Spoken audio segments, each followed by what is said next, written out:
Just want to make sure. Why is everyone so scared of being live? I'm not scared. I almost would rather be live at this point. I enjoy it. Oh, look at that. He does a one flipping 10 episode live, and all of a sudden he's we've been doing THPs live. Steve Jobs. Yeah, we've been doing THPs live on our one-on-ones, and I've really enjoyed them. Just giving you a hard time. Let me see. What's the hat you got on there, guy? What is that? Oh, this one looks familiar. God damn, get a haircut. Dude, it matches your beard. Hold on. Fucking up over here. All right. It looks like Steve Zahn in Brave Wilderness. Little flipping tin. Yeah. Little flipping tin. Merch. Got the shirt. Oh, I can't see it. Can't see it because it's dark. Oh, fucked up over here. Just like this Fulvius hoodie here. I was like, let me print the front black on this camo. It'll look legit. And then I get it. And I'm like, damn, that really is camouflage. Like you can't. You can see it from outside. I don't know. I like it. I like the subtle prints. I grabbed one of these in a golden, like Gildan shirt, and I threw it in the wash. And as I was pulling it out, I heard this like rip noise. I'm like, what is that? Yeah. And it's like a run, and I'm like, oh, well, I'll cut it off. And then I flip it back inside out, and it's got a huge hole in it. I'm like, you son of a bitch. I didn't even wear this. Damn it. Yeah. Damn it. That's why you got to go through Sir Smitty over here, man. Go get your merch. It's legit. Do you do the direct to garment? Oh shit! Let me know. I will. He did the flipping 10 shirts for me and Sky. He surprised us. Sky shirts. I did those shirts. I do all kinds of shirts. I do the cold-blooded caffeine shirts. He does everybody's shirts now, dude. I do all the shirts. Everybody's on it. Well, I'm gonna hit you up for sure because this was like a test run, and it I'm not. I like this hoodie, but the T-shirt I was not fond of. Oh, yeah. What kind was it? Do you know? It's like a Gildan. I think it's 5,000 or 2,000. Oh, okay, yeah. That's baseline stuff. I really just like the color though. It's like the yellow gold color on that one. Awesome. Yep, I know what you're talking about. And it matches your logo kind of deal with the lettering and stuff. Yeah, the 5,000s. That's like the sort of the 5,000s and 2,000s are very similar, but they're sort of the very baseline as far as shirts go. Yeah. And it's just that heavier cotton. It's just not it's not ring spun. It's not like the soft styles that I print on a lot. So yeah, I mean, I usually the people that get those at work now are like people that are working in them. So like plumbers and electricians, guys, like they want a thicker shirt for some reason, like the ring spun stuff. I guess they feel like it's too delicate to work in because it'll rip and stuff easily, but I don't see how the 2s and 5s are any different. But I don't know. That makes sense. Soft styles are way more comfortable. Huh? So the soft styles are way more comfortable, that's for sure. Yeah, definitely. I always get afraid with the soft styles that it's gonna like do the bacon neck thing. But I feel like that's probably happened with more of the heavy ones. I haven't had that issue with any of mine yet, and that's pretty much all that's in my closet at this point is soft styles. So yeah, I know my THP and my Chondrocast one are both still solid. So and the jungle carpet one I got from you is like the same color. Yeah, that's a soft style. I like. Yep. Okay. Yeah. He's like, I got you. Hell yeah. Yep. Nice. Well, this is episode 209 of the Herpetoculture podcast. Yeah, this week, we will be joined by Sir Kyle of Mojo Herpetoculture.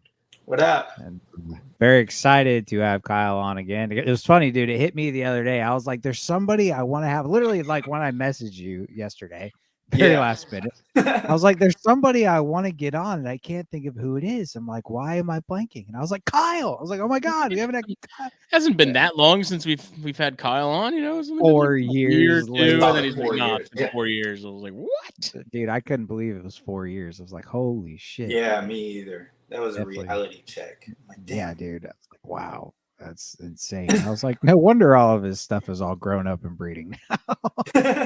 yeah. Because I pretty much have the same animals that I had. Yeah. For the most part.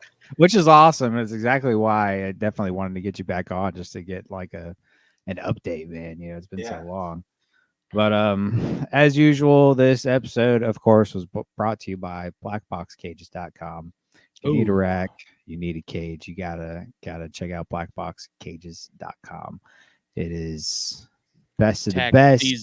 Is tax season, baby. You know what? Tax money is cage money. Okay? Take that interest-free loan that you gave to the government that they're giving back to you now, some of that money, and spend it put it back into the economy. This is my 4-year economic plan. That's right. Okay, everyone takes their tax return and they hop on over to blackboxcages.com. They shop around, they find a rack, they find a cage, they look at all the awesome add-on options they have, and then you can pick black PVC or white PVC. Yeah.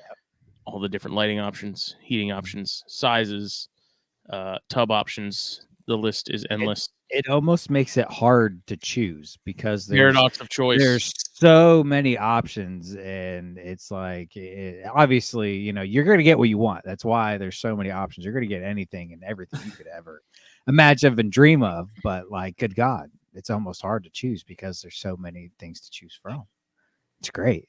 Yeah, I think they've got cages from like 18 by 18 size, I think is their smallest. They got 18 they've got cubes. those little XA, those little nano type things. Yeah. So they've got really small cages all the way up to, I believe their biggest is like 8 foot long. Am I mistaken? Well, they have that one that's on the casters that's like 7 by. Well, I know, but I know that by like 3 or something crazy. I believe they have a cage that's just like 7-8 feet long, but it's like 2 foot high. 8 foot's the biggest it's longest they have. Yeah, it's a big cage, man. So they range a lot. You know, they've got really deep substrate layers on all their cages. Bio options. Yep, and their racks are absolutely fantastic. All of them slide like butter, as long as you have a toe kick or you're on hardwood floor. But we recommend a toe kick or casters. Those definitely keep you good. Mine is a stack. I've got an XR stack, an XR20, then an XR16 on top of each other. On top of each, I can't talk today. On top of each other, and every single tub from top to bottom. There's no sticking, no nothing, baby. It's beautiful. It is beautiful. So it's like Harry Potter made it with yeah, they are absolutely fantastic. And if you visit blackboxcages.com and you decide you want to spend that hard-earned tax money, go ahead and at checkout in the little discount code area, type in THN. Get yourself 10% off your order.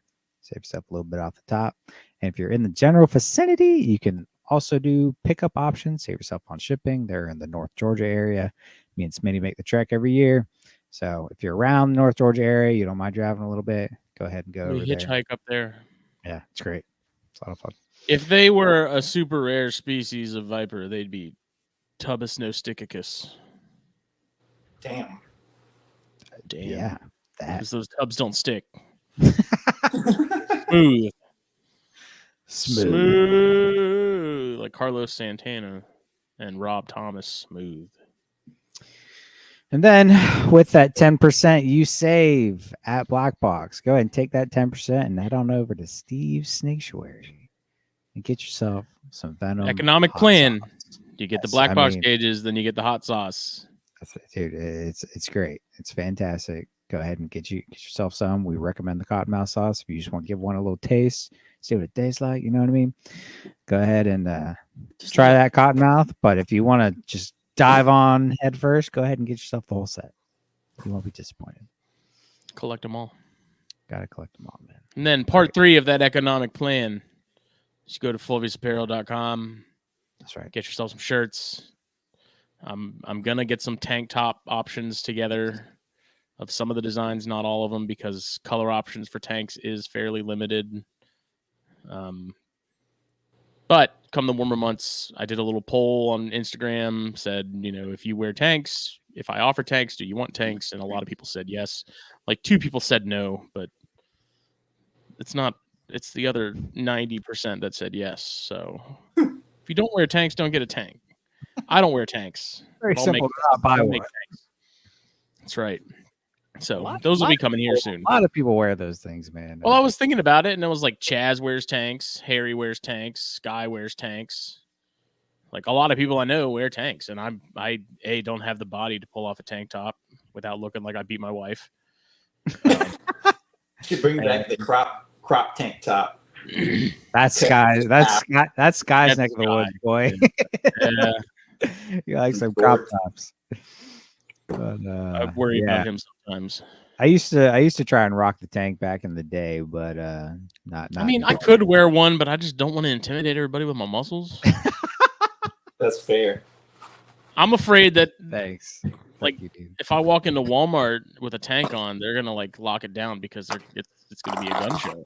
Yeah. What if I forget my concealed weapon? Might show up and say, do you have a permit for those? I'm gonna say like, I don't need one. I thought it was open carry in South Carolina. Right. I thought this was a constitutional carry state, son. Oh my God. Can't help it if you've got these two cannons attached to my body. That's right. It's not my fault. God gave me these powers. I didn't ask for them. So, oh man, all that and more can be yours at fullfaceapparel.com. Use code THN at checkout. That is the exclusive coupon code that does not get put out anywhere else other than here. He doesn't even advertise it, y'all. Exclusive code for THN listeners and viewers like you. But it has been a minute. Great show, guys. We'll see y'all later. Yep. See you later. But it's been a hot minute since we had a THP episode. It's only been like, it hasn't been that long. I'm telling you, it's been almost a month. Told me the other day it's been like a month. I'm like, no, it hasn't. But it's been at least 3 weeks, if not a month. Because last week you were thick. Week before that, I was sick. Bailed. Still kind of am, and I don't think the cigars have helped that because, like, throughout the entire process of being sick, I was like, I'm still smoking a fucking cigar. Oh, but I thought cigars were so good for you. And I mean, they are, but obviously, if you have like sinus issues, they don't improve those symptoms. That's what medicine's for. That's what medicine's for. I ain't no bitch. All right, right here. Okay, it hasn't been quite a month, but our last THP was January 18th. Was Joe? No, it was our one-on-one. Oh. We got a one-on-one. Whatever, it doesn't matter. I'm just saying. I'm not wrong. Okay. Semantics at this point. Yeah. What's anything new happening since we haven't talked to each other in so long? Not really. Other than flipping 10. I don't know. I'm sure. Oh yeah. I hope plenty of people tuned in that listen to this. But yeah, me and Skylar Williams started a new show to the network called Flippin' 10. It's very field herping oriented, and then how we take what we learn in the field and our observations into our personal collections. But it's definitely mostly 99% field herping oriented. So definitely trying to keep that ball rolling, with that of the main subject of the podcast. I feel like it's something that it's been missing for a while in herpetoculture. So very excited to keep doing that. And we've gotten a lot of good feedback so far. We've only done one episode. But... Do you see any wheels around here? Any wheels? No, that's because you've just reinvented it. No, I didn't. Definitely not reinventing a wheel, but I definitely. No, I think the concept is really cool, and I think it's that kind of stuff. Between like that and the stuff the Podfather does, with the NPR network and whatnot. I think that kind of stuff helps evolve the podcast landscape a little bit by inspiring new ideas and other things in people. So yeah, it's good. Yeah, no, and we're super excited to get it going. Me and it kind of we talked about it. Me and Sky talked about it back in, I think, like October, November. I just hit him up. I was like, hey man, you want to start a podcast? And he was like, bro, I've been wanting to start one forever. So we talked about it for a while and, threw around a bunch of ideas, and this is kind of what we landed on. So we are super excited. We've had a ton of good feedback and a lot of good conversation on the page. So if you don't know yet, check out our Instagram page. It's the Flippin' 10 podcast. We just have the Instagram page right now, but a lot of stuff to come with it. Got a lot of ideas. We're going to start a YouTube page and everything to try and get some good field herping content out into the ether. I want to be the cameraman. That would be awesome. I'll be the cameraman. I'll shut up and I'll just stand in the background. Yeah, that'd be sick, dude. I'm definitely not opposed to that at all. So hey, we've got a ton of trips. I've already got a ton of trips lined up for this year. You know, I think off the top of my head, I've got at least 4 that are happening by soon. Slow down. And that's all. There's 2 in March, 1 in April. I've got 2 non-herp trips planned in May, so I can't do any herping out of state in May. And then June, we've got a trip planned. So there's a lot going on, and I'm sure there will be more after that and in between. So should be a lot of good content between me and Sky. We get out in the field a lot, so we should be able to put some pretty cool stuff together for the YouTubes.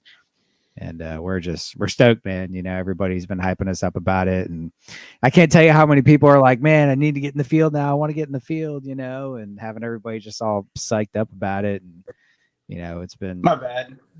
You good, man? My son called me, and all of a sudden I couldn't hear you guys anymore, and I don't know how to turn it back on. Can you hear us now? Yeah. Right, I'll be back in just a second, though. You're good. Yeah, so we're just super excited. Yeah, I'm glad everybody's getting excited about it. You know, it seems like ever since the episode, a lot of people have just been like, "Dude, you got to get out in the field." So that's what we want. We just want everybody to get out and observe your local wildlife. You know, whether it's herps or not. You know, gotta appreciate what we got while we got it. So super excited about that. Big shout out to Sky for going on this endeavor with me. Been talking to him every day about it. We're stoked. So if you haven't checked it out, Flip It In podcast on Instagram. Dear Diary. Yep. And then we're going to be posting on the network. So every episode's going to be live streamed. So we're going to be, I think what we're going to do now is alternate between THP and Flip It In. So it'll be 1 week THP, then the next week Flip It In. At least once we get a schedule put together and all that. So a lot of good stuff to come. I was telling you that schedule kind of works out because that either enables me to get like a week off of that or be able to record Corn Stars or ControCast or whatever else. The only sort of thing I see with like the only logistical thing to figure out then is like posting of whatever episode gets recorded while you guys are doing that. Like, I don't want to drop 2 episodes in the feed in the same night. I guess it wouldn't really matter because they're still going to be there regardless. Yeah, they're going to be ours will be live, then y'all very recorded. Yeah, I don't see the issue in dropping 2 at the same time, but we're sporadic. That's what we do on the network. It's there when it's there. We don't know what we're doing. You guys do amazing work, and thanks, I can't even figure out this thing in the web browser. So no, it definitely, dude. I was on the phone with Justin before the show. I'm like, all right, do I push this button? How do I send Sky the link? I don't know what I'm doing. And then figuring out GarageBand was a whole other thing. And Justin gave me a tutorial on GarageBand like 2 months ago on how to do something. And I forgot it all. And so I had to kind of figure it out while I was doing it. And then I did it all and I felt all accomplished. I was like, yeah, I did it. I'm a man. Jokes on everyone. I have no idea what I'm doing either. So yeah, it's figured out along the way, So but yeah, we're super stoked. That's really the only big thing that's new. Right now I've been prepping for herping season. I got a bunch of new equipment here soon, but I'm going to save all that for Flipping 10 next week. So a lot of new equipment, a lot of plans. Episode 2 is happening next week.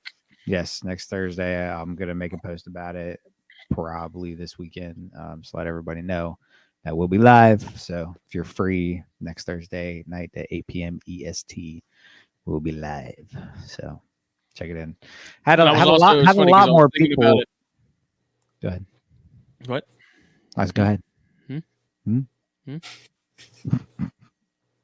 I was just saying that there's a lot more people that tuned in for the first episode than I was expecting. I was expecting. I wasn't surprised at all. 5 to 10 people, maybe. Then there's like 20 to 30 people at one point, and I was like, "Oh shit!"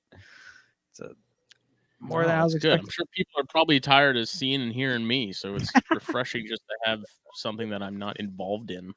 Dude, and having Sky, man, he's just the dude's a freaking he's a light, man. He's so contagious about anytime he talks, you know. He's definitely a great person to have Boys on like the show. So Ebola. it's contagious. No, it's funny because I'm like, yeah, hey, I'll get a week off periodically here and there, and then I'm like, you know what? It's funny because I'm gonna end up sitting here in the garage with a cigar, watching it live anyways. Like, I might as well have been involved regardless. But it's good. Yeah. Then like 2 days after the show, you had the shirts made for me and Sky. I was like, oh, he really did like it. I got Dad's approval. Well, it was like I figured eventually it was gonna be asked about anyway. So I was like, let me go ahead and just like throw some together because it was slow at work briefly, and now it's getting back to just getting nuts again. So yeah, whatever. Yeah, turned out great though. We're beyond excited, and I was pumped about it before, and then that first episode dropped, and I was like, once you got a feel for what it was kind of going to be about, I was like, okay, this is going to be really good. Like, legitimately, I was like, this is going to be a nice sort of injection of something different and some youth. Yeah. Yeah, man, we couldn't be more excited. I think we got a good thing going, and gonna try and make it a whole brand, man. We're stoked. So we'll see what happens. Got to keep the momentum going though. So it's a big thing. Consistency is key. Yep. Other than that, not much new around here. I've still got snakes in cooling because it's actually been cold, so that's nice. Snakes are in the garage.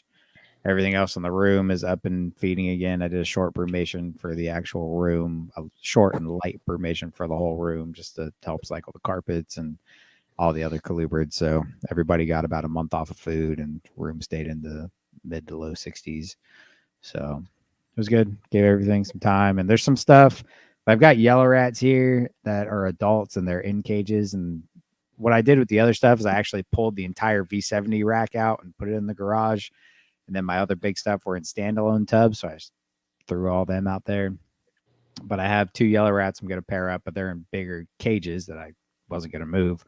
So I kind of just let them ride out in the room, gave them that month off of food, turned the lights off, and, kept it cold.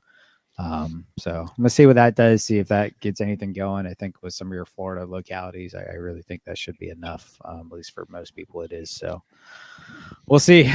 Gotta see how that goes. One more feed with them, and I'll start pairing them up, see what happens. I gotta hope my female is actually a female though. So usually helps. Yeah. No, it sucked because I know I've talked about this before, but like, so it's a wild caught animal, and it probed female. It was like 6 scoots deep, but the problem is none of us were that great at probing. But it went in, kind of hit that wall, and it was 6 scales in. And I messaged Chris, and he was like, "Yeah, it's a female, no doubt." Like, okay, but the tail itself, like the thickness and everything, kind of screams male to me, so I'm not completely sold on it, Mm-hmm. And I was waiting for a shed because I was going to send one off to Rare Genetics, but she hasn't shed in the entire time I've had her, so we're just gonna roll the dice and see what happens. So, yeah. Nothing. I mean, the worst that happens is they just stare at each other. Yeah, exactly. They're like, "What are you doing, dude? I don't know, dude. What are you doing?" Yeah, exactly. So, hope for the best. Yeah. Other than that, everything's going. I just hope to God I can produce some Pituophis this year. So that'd be cool.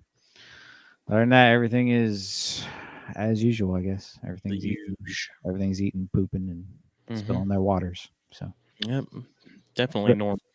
Yeah. What about you? Anything new? No. I put some corns together. I put the Pod Blood Reds together. I put one of the smaller pairs together. That was going to be something I was probably going to try later in the season to see if they would go. But I was like, you know what? Even if it is a clutch, it'll be a small clutch because it's a small female. So let's give it a shot. And then that's it. I went through and popped all the rhinos again last night, and it looks like I have 1.4. So One of them definitely popped male, and the other ones wasn't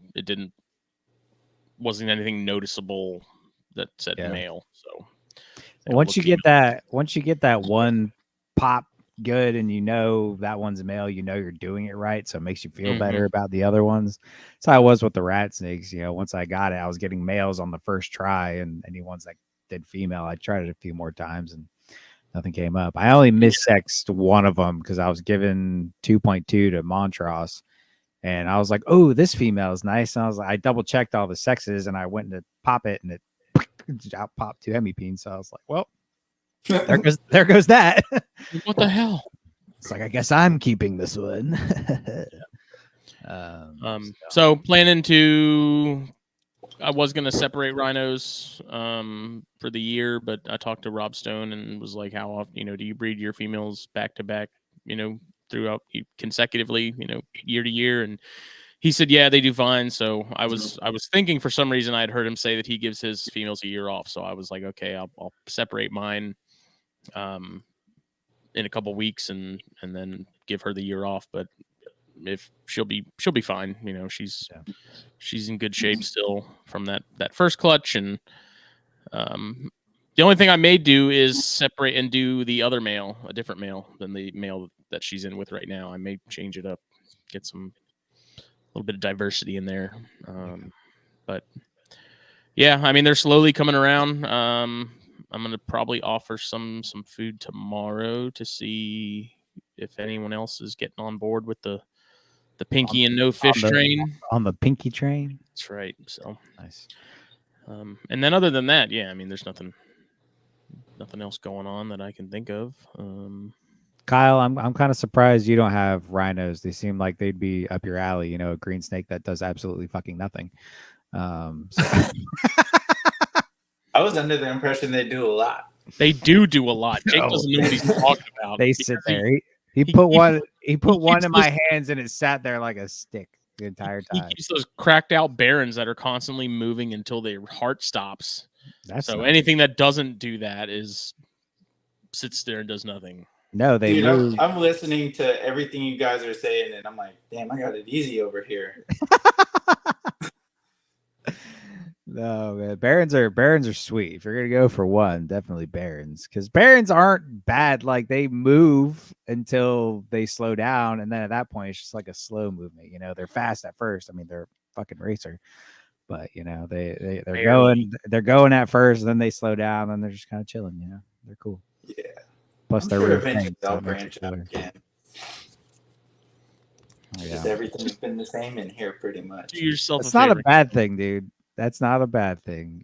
I think more people need to keep it the same. A lot of success, as I think you have shown very well here in recent months. Dude. Somewhat, yeah. I got the clutch of chondros, and I don't want to get my hopes up on the emeralds. Like, I'll wait till I see live babies before I'm really excited. Yeah, for sure, dude. I saw that female you posted, that ovulation that girl had. Holy smokes, dude. She looked like she ate a rat, like a big one. Yeah, she did. And like, she's eaten large rats even. So the good thing about all of that is I'm looking for like them building follicles and stuff, and then I'm trying to hit them when I see that mid body swell with like a big meal, like a medium, and I'm kind of afraid to go above that with that situation going on. So I hit her a little too early, I think, because she was pretty swollen, and then she did really nothing. Like, she digested it and she was hungry again. So a couple weeks later, I hit her with the small rat, and she didn't swell up, obviously, because those don't really even leave a lump in her. But then after a few days, she started just continually swelling. And then I was waiting on the male to shed and throw him back in just so I could make sure I get, another lock or two in. And I put him in. She was just running away from him all night. And then the next morning I look at her and I'm like, oh, snap, I got to get him out of there right now. Dude, that was the most obvious ovulation I've ever seen from any snake, dude. It's an ovulation. I would say it was pretty obvious. Yeah, like she was huge. Dude, I'll have to send you guys the video, but I was looking at the ring and just kind of seeing what she was doing. Or not ring, but I use Wise in here. And I'm scrolling back on the Wise, and all of a sudden I see her like pancaked on her back with her tail still on the branch. I'm like, what the hell happened here? So I went back a little bit further, and she started off the day like crossed against a couple of different perches. And then at one point, she just went back to the perch she's always on and was just chilling like normal. And you just see her like slowly teeter over and just fall off the branch because she was holding that lump up. Jeez, I was kind of sketched out when I saw it, and then I'm like, damn, no. So I ran in here and like brought the perches even closer together really quick, and we've been good since. But yeah, she was freaking ridiculously huge, and she's not even the biggest emerald. Like the other female, I thought her ovulation was big. So that's nuts, dude. Well, I guess we kind of already gave that away, but if you haven't yet, go back, and we had Kyle on about 4 years ago, so scroll way back. Scroll through the other 400 something episodes on the network and hunt it. And listen to that, and then listen to this and see how things kind of compare. So Kyle, kind of give us a rundown about, we know your collection hasn't changed a lot, but give us a rundown of the collection and kind of how you've done things and where you're at today and everything you've accomplished, because you're killing it right now, man. Yeah. So I have three, a trio of chondros that are sexed. All mixed different localities and stuff. They were Bushmaster imports. And then I got what is it? Like 3 confirmed female emerald tree boas, northern emerald tree boas, confirmed male, and then a couple like subadults that I haven't even bothered checking out yet. And then I got a lone carpet python now. It's a diamond jungle. I lost my hairline jungle and my gamma last year to nidovirus. Shit. Yeah, the male, I started pairing them up, and then the male came down with the RI in like August, and it was a long time after I separated them too. So at that time, it was so unusual, and he stopped eating and all that. I went ahead and swabbed him, and he came back positive. So of course he was with the female. I swabbed her as well, and she was too. And then it just was one of those decisions where like I maintained it for a while. Like I tried to just work every group separate, like the stuff that was nido negative and established for a while, I would work first, and then finish off either, if the nido animals needed something, I would tend to them. And then I have some wild caught emeralds too that I had in a separate area, and it was just balancing all of those between 3 groups and trying not to cross contaminate. It got to be a lot. So I went ahead and I reached out to some people who said they might be interested in them at first, but ultimately I made the decision that it was a gamble to send them to someone, because the people that I wanted to send them to fell through. They didn't, they couldn't maintain that either, and I didn't want to sell it to some random and then risk them potentially turning around and selling them and stuff. So I made that hard decision, and but I got this diamond jungle here. He's always come back negative. He's never diamond jungle never come back positive, and he was never paired to the female or anything. So I'm just keeping him as a pet, and I don't know, I juggle around whether I want to get back into carpets again. I mean, keeping them is cool, but I don't know that it's a breeding project I want to pursue. Yeah, dude. And once you battle NIDA, everybody knows I've been down that. Once you battle that it's hard to bounce back from, dude. It really, for me, it took out like half of my Takes the wind out of your sails, man. it killed a lot of my collection, and it sucks. It's hard to bounce back from. You get in your head about it, and it's just, it sucks, man. And at that point, it makes you not want to buy more animals. Like, oh yeah, it's rough, man. I've tested all my stuff. Everything I've got now. Luckily, I've got a group that always came back negative and haven't had any issues. But I never had like the positive, no signs animals. You know what I mean? Like anything, like all of a sudden left and right, I had animals popping with RIs, and I'm like, what the heck, and you swab them, they come back positive, and you want to do what you can and save them. But anytime, as soon as you get them better from the RI, a month later, they're right back to the same. And it's like, do I really want to just force this animal to be alive right now? Like, how shitty is that? Like how bad. It's not a good feeling, when your animal just keeps getting sick and sick and sick. Like, that's no life. You can prolong it all you want, but it's not going away. And at that point, it's better for the animal just to put it out of its misery, man. It's heartbreaking. It sucks. I had to do it to animals that I loved. I had to do it to the first carpet python I ever owned. And that sucked, dude. Like, my first ever carpet I ever got, the reason I fell in love with them, that was a hard day, but you got to do what's best for your animals, man. It's a hard thing. Yeah, that female was asymptomatic, and she was with me for 4 or 5 years before that. Yeah. And it makes me wonder, like, is that why she got sold as an adult, proven breeder? But I mean, that's in the past and all that. Right.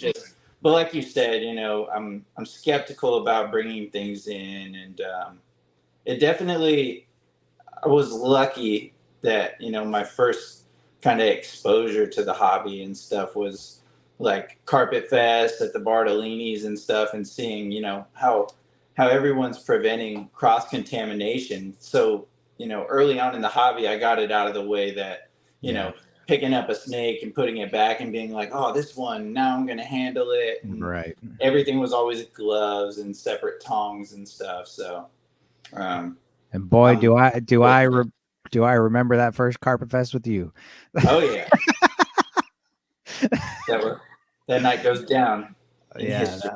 Oh yeah, absolutely, man. I think the two Carpet Fest, because you were at both of them that we had out there, and dude, both of those were just legendary nights, man. Seriously, so much fun. I miss Carpet Fest. I gotta get back to like some shows and stuff so I could see people. It's been a couple. I mean, Daytona was the last show I went to like 2 years ago. Yeah, I was about to say, and I saw you for about 5 seconds. Yeah, together. Yeah. We were leaving there, and my son's like, oh, I want these so bad. I'm like, monkey-tailed skinks. I don't know shit about them, dude. We'll talk about getting you a reptile when you get home. And ultimately, we settled on a panther chameleon. And that's cool. Yeah, that's sick. But it's got legs, man. It's a lot of work. Yeah, I'm so lazy. Dude, snakes spoil you, dude. Yeah. And I don't know. I get what people say about they're like kind of challenging to keep, because randomly he'll come down with like an infection in his eye or something, and I'm like, oh, here we go. Great. Like, so discouraging, but rewarding at the same time, because they're cool species. When that happens, that's when you just go play with your conjurers and remember that everything's okay. You know what? Yeah, I would be remembering that things could be way worse. Yeah. He got up one morning after that clutch was born and was like, "Can I have a snake?" And I'm like, "What? Let's talk about this a little bit." And he chose one of my holdbacks. So, when I think he's ready, and I'm teaching him a little bit at a time, because he's still young. he cares when he cares, and then it's like he forgets sometimes, you know. So it's still in here, and I'll raise it till I think he'll pay enough attention. Yeah. And but he chose a good one. He chose like a almost full striped yellow Neo. Great eater, the best eater out of the group. So I can fully support it. So he's got the eye. That's what you're saying. He's Little already bit, got the yeah. eye. He's big on what's her Emily's reptile discovery or whatever. Yeah, reptile discovery. Yeah. Yeah, he's big on that. So that's what kind of piqued his interest again. I'm just glad it wasn't monkey tail skinks. I'm so glad. I'm glad for you. Yeah. I just looked at them and I was like, dude, no way. Yeah. I can just look at these and know how much trouble I'm gonna have with them. So I don't think it's necessarily even that. I think like a lot of the people I've talked to that have kept them, you know, obviously they're not all going to be like this, but it sounds like a lot of them can be kind of nasty. Really? Like really not friendly and not enjoyable and like kind of vicious. I've heard like they just scratch the ever loving shit out of you.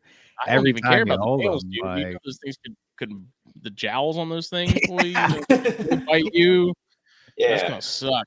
Yeah, they're like little aliens. Yeah, dude. They are. They're kind of creepy. Their eyes kind of creep out a little bit. Yeah, most definitely. Human looking. Yeah, and I don't remember how old your oldest boy is, but I know since our last episode, you went and had like 2 kids, didn't you? Yeah.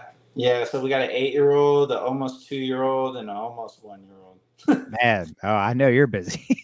Yeah. Between them and here, it's I don't have much free time. Yeah, I hear you, man. I'm fine with that. It's good. You know, but for a good cause. What was what was the total count on those chondros? So 15 eggs laid, 15 hatched. Mm-hmm. And then I lost 3 pretty early on. Yeah. And I think it was just me, mm-hmm. like get so frantic to feed them, like get them eating and stuff. Yeah. And those 3, I immediately was like, these are my favorite. And I think I overcared them, you know, so mm-hmm. it kicked me in the nuts pretty quick. And then I didn't realize how long I would really carry that guilt feeling either. Like still sometimes I'm like, damn, the way these ones are rocking and rolling, I could have done something different for sure. But so now I got 12 and they're all doing really good. There was still a couple pain in the ass ones. It took a couple assist feeds before they finally turned on their own. And then one started off eating on its own and then stopped for a while. And I couldn't do anything to get him to strike again. So I had to assist feed him. And eventually I'm like, man, this thing seems like it doesn't want to live. I'm going to wait till it's for sure really hungry and I'll try again. But other than that, like I'm not going to keep battling with it. Yeah. Like the runt outgrew it, and it turned on its own shortly after that. And now, knock on wood, it's got like 6 or 7 meals on its own. Nice. So all are eating on their own. I'm just trying to get them on a similar feeding time because it's, you know, for a while there, I'm feeding something every single day. Yeah. And this building is obviously in our backyard, so it is a little distance to stop what I'm doing in the house with the kids and come out here and make sure I get them fed at the ideal time for them because they were finicky with that too. So, but yeah, so I got 12 left now. There was 5 red Neos and the rest were yellows. They were all bangers, dude. Every single one you posted pictures of, I was like, damn, like, dude. There was a lot of variability in that clutch. I had the Blaze one, there's a Rotten Banana, and then the reds, there's a super light one, some super dark ones with gold dorsals, and I was really happy with it. And what was the like pairing as far as locality goes? So The female is jambalaya. She's a Aru Jayapura, and the male was my Cyclops Moonshine. So he See, was a and red dude, baby.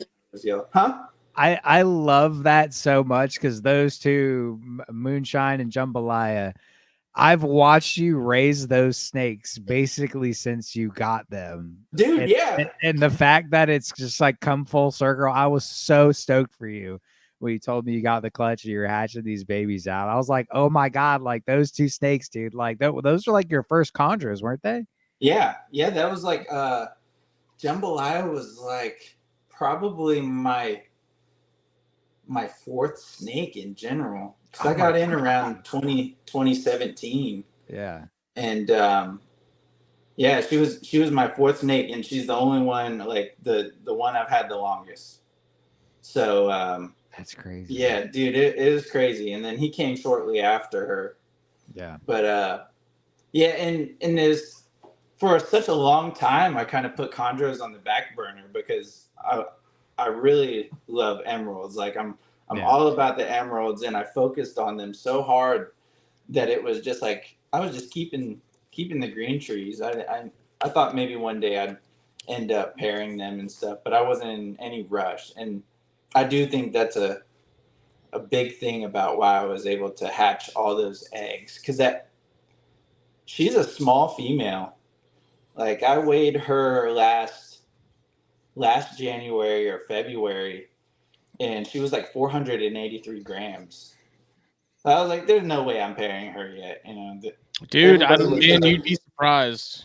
Yeah, yeah, but everyone would say, you know, at the smallest female they've seen breed was like 500 grams.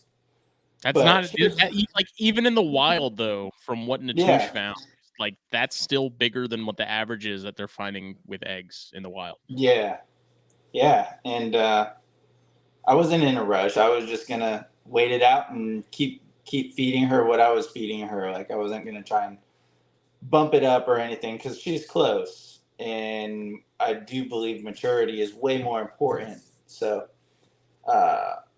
yes, Moonshine went off feed randomly in the end of April, and I was like, "Huh, that's weird. He's never done that, you know." So he shed out, and I tried to feed him a few days later, and he still wasn't eating. So I waited a couple weeks, tried again, and eventually I'm like, someone in here is doing something, and she wasn't acting any different. So I just threw him in there with her one day before I went to work, and I came back out before I left, and they were like already locked up. I'm like, okay, that makes sense. And there was another male that was off feed too, that carpet python, and he was pretty young, so I thought it was weird, but it was just really playing off the signs that he was giving me that made me even pair them. But it was kind of at that point I was just like, well, you know, she's telling me she's ready, even though I don't think she's ready at 483 grams. I don't think she's gonna jump into anything she can't handle, because she's a pretty solid girl. She's got good muscle tone. Oh yeah, not fatty at all, but she bounced back good too. And dude, I mean, 15 eggs. I mean, come on, man. Like you can't. It didn't get much better than that. No, yeah, I was surprised there was no slugs or anything. And I think that right there, dude, like the whole no slug thing, like slugs are a part of the game. Like you're gonna get slugs, but when you don't get any and you get an absolutely perfect clutch and every single one hatches, like there's this feeling of pride when you get that, of like she was perfect. You know, everything went according to plan. Like this was picture perfect, you know, when you get that, and it's a great feeling. Yeah, every time something happened, I would set a goal like that. Like, okay, now all 15 are good. There's no slugs. I got to get them all to hatch. Like she put in all that work, so I'm going to make sure I do it right. And I had a scare with the very last egg still in the incubator because it was taking a few days more than the rest of them to hatch. And so I pulled them and put them all in one tub and kept this one in the incubator. And I cut a slit when the first one pipped, and I could see there was an animal inside of it. And so finally, I kind of peeled it back a little bit, and I saw its tongue flick out at me, and it popped its head out for a second and then went back in. So I'm like, okay, we're good. I'm going to leave you in here. And I used the Govee hygrometers in the incubator, and then there's one hanging from the chain on the ceiling fan in the room. And I happened to look down one day, and it was almost, I think it was like 99 degrees in the incubator. I'm like, what the? So I ran out here, and the whole room is hot. Oh my God. I threw open the door, threw open all the windows, put a fan in the window so I could blow out the hot air, open the incubator, and got it.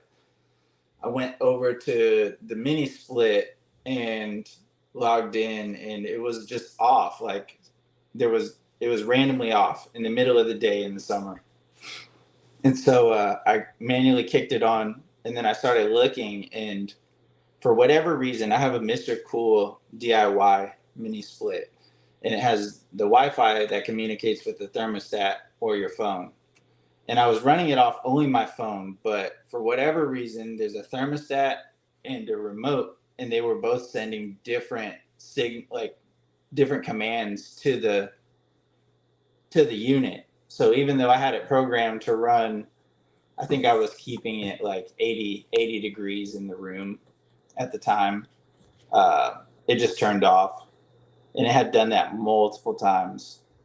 And but the egg was good. Like that Neo was perched when I pulled it out. I'm like, well, damn, that must have forced him out. Yeah. And I got him out, and I don't even know which one it was because when I went through numbering them, they were all in a tub. And I'm wondering if it's that one that randomly went off feed because it was a yellow Neo. But whichever one, I'm pretty sure it survived. So it seems like either way it worked out. You know, it sucks. Those things are scary, but you know, it seems like it worked out. You know, you didn't lose any animals in the process, right? No. Everything else was good. I think I caught it quick enough because I was hyper vigilant about checking that thing every so often anyway. And then I had to go back and forth with Mr. Cool and try and figure out what was going on with it. And ultimately, I just ended up pulling out the Wi-Fi antenna out of it. And now I have to manually mess with it from the thermostat. Like I'll have to connect it on Bluetooth and then go in there and set the parameters, and it'll maintain within those. But other than that, I'm really relying on the room to do its thing. Yeah. And I think there's a lot to be said for that. Like, you know, what I do is I normally, like, even in the summer, like, it's a little different you having an external building like that does make things a lot more difficult almost than like a bedroom in your house. But like what I do during the summer, you know, I have the vents closed in here for AC and heat and all that. And I run the temperature of my room based off my oil filled heater. And even during the summer, it's running because it'll still get cooler in here because even though the vents are closed, it still blows enough. So I leave it running, but I normally leave it on one setting and I let the room fluctuate as it is outside. So cool off a little bit at night, you know, it's going to heat up during the day. So I just kind of let that ride, man. And it's been working really well to me. I think there's something to be said for letting the room kind of do its thing. You know, it's more natural than keeping it at a straight 80.2 degrees, you know, 24/7, you know, they need that fluctuation is always good. You know, obviously when it's hitting 99 degrees in the entire room, that's a different story, but you know, I definitely don't mind the little swing and stuff. Yeah. It's just the heat here does get crazy. Yeah. It's nice though. We do get like real cold. Like I cooled the room from October 31st, and then I just bumped the temps back up beginning of February, and it can get down to 60 in here if I let it. I actually just brought an oil-filled radiator in here, and hooked it up to an Inkbird, and that's what has been controlling the temps for the most part. Like I haven't really kicked the AC on or anything. Where'd you put the probe on? On the Inkbird? Yeah, like on the heater. How do you have that set up? Oh, so I put the Inkbird is a 306T, I think. Mm-hmm. I can't see it from here, but it's a 306T, and I just put a mounting base, like one of the little plastic mounting bases for zip ties on the wall, like probably 3/4 of the way up the wall on this side of the room. And I just ran the probe through that, and it just protrudes out. Oh, okay. So it's not the prettiest thing, but hell, it works. Yeah. And it's really not noticeable. Like I put it so the cord's kind of behind the incubator. It's pretty low key. Mm-hmm. And then the oil-filled radiator, I just left it on high and pushed it out to the middle of the room. And then I got the ceiling fan, and then like the emerald cages on the top in the room have fans close to the screen or on the screen to kind of push air in and out. So I want to do that with everything. I think eventually, like it can get really stagnant in here. Mm-hmm. So that's why the ceiling fan thing is huge. My ceiling fan in the snake room is on high 24 hours, 7 days a week. I never turn it off. You know, it's such a big thing to have, you know, air circulation, especially when you're running racks. You know, like I ventilate the ever loving hell out of my tubs, and I've got that ceiling fan running 24/7. I think that is such a huge thing. You know, it is, and it gave me a good reason to buy that like banana leaf blade fan that they sell. Yeah. Dude, I wanted one of those forever, but I'm like, I look in these rooms and I'm like, it just wouldn't look right in here. And then I'm like, oh, I know. Snake room. Perfect one. I got the biggest one and I put it up and it's beautiful. It works great. Yeah, that's awesome. And, but yeah, the ventilation on the cages, that's one nice thing about this being completely separate from the house. Because the reason we got this is because originally my snake room was where the boys' room is now. So they share their room over there, and we're like, we can't afford a bigger house right now. Yeah. So what we did was just take out an equity loan and then build this, and like it maintains humidity perfectly in here. I run a dehumidifier actually to keep it down by 60 because it gets so humid. And so the wintertime, I'll crack a window for a little while, but that's when it's hard to cool it down in here still. Yeah. But other than that, I've noticed it'll dry it out really quick. So, and that's probably the one issue I'm having in my room currently is humidity. And here where we're at, it's very humid in our area, but because I run my heater all the time, you know, it does dry out the room. So I'm looking at trying to get a humidifier possibly or probably this year, because I had some problems with stuck sheds, and you know, I keep a gauge up there, and it's always like there, even during the summer, it'll get down into like 40-30% humidity because the heater's still running. So I'm like, I'd like it a little better than that, you know. And because I noticed when I turned the oil heater off for the winter and let my room get down to like 60, the humidity shot up to like, you know, 50-60%. And I was like, this needs to be kind of flip-flopped. Like it needs to be 50-60% in the summer, and then it needs to dry out a little bit in the winter, you know, just to kind of give them that. So I was like, I gotta change something up. Yeah, I don't really like that. But that's one thing I wish I. Oh, go ahead. I've been running mine just at night, like especially now, like as cold as it's been at night. I just click mine on when I get home from work, and then in the mornings I turn it off and let it, you know, the room kind of warm up to whatever it gets to be, because we have the heater running as well. And there's been a couple days, like right now we're in this weird place where if the heater's on, like the middle of the day, it's freaking hot in the house. Like it's hot. It's same at work. Like they kick on the heater and then they don't turn it off, and then middle of the day we're all sweating like crazy because it's a billion degrees in there. Yeah, because right now it's like at night it's getting down to like high 30s, low 40s, and then during the day it's like 65, 60 to 65, and it's like, okay.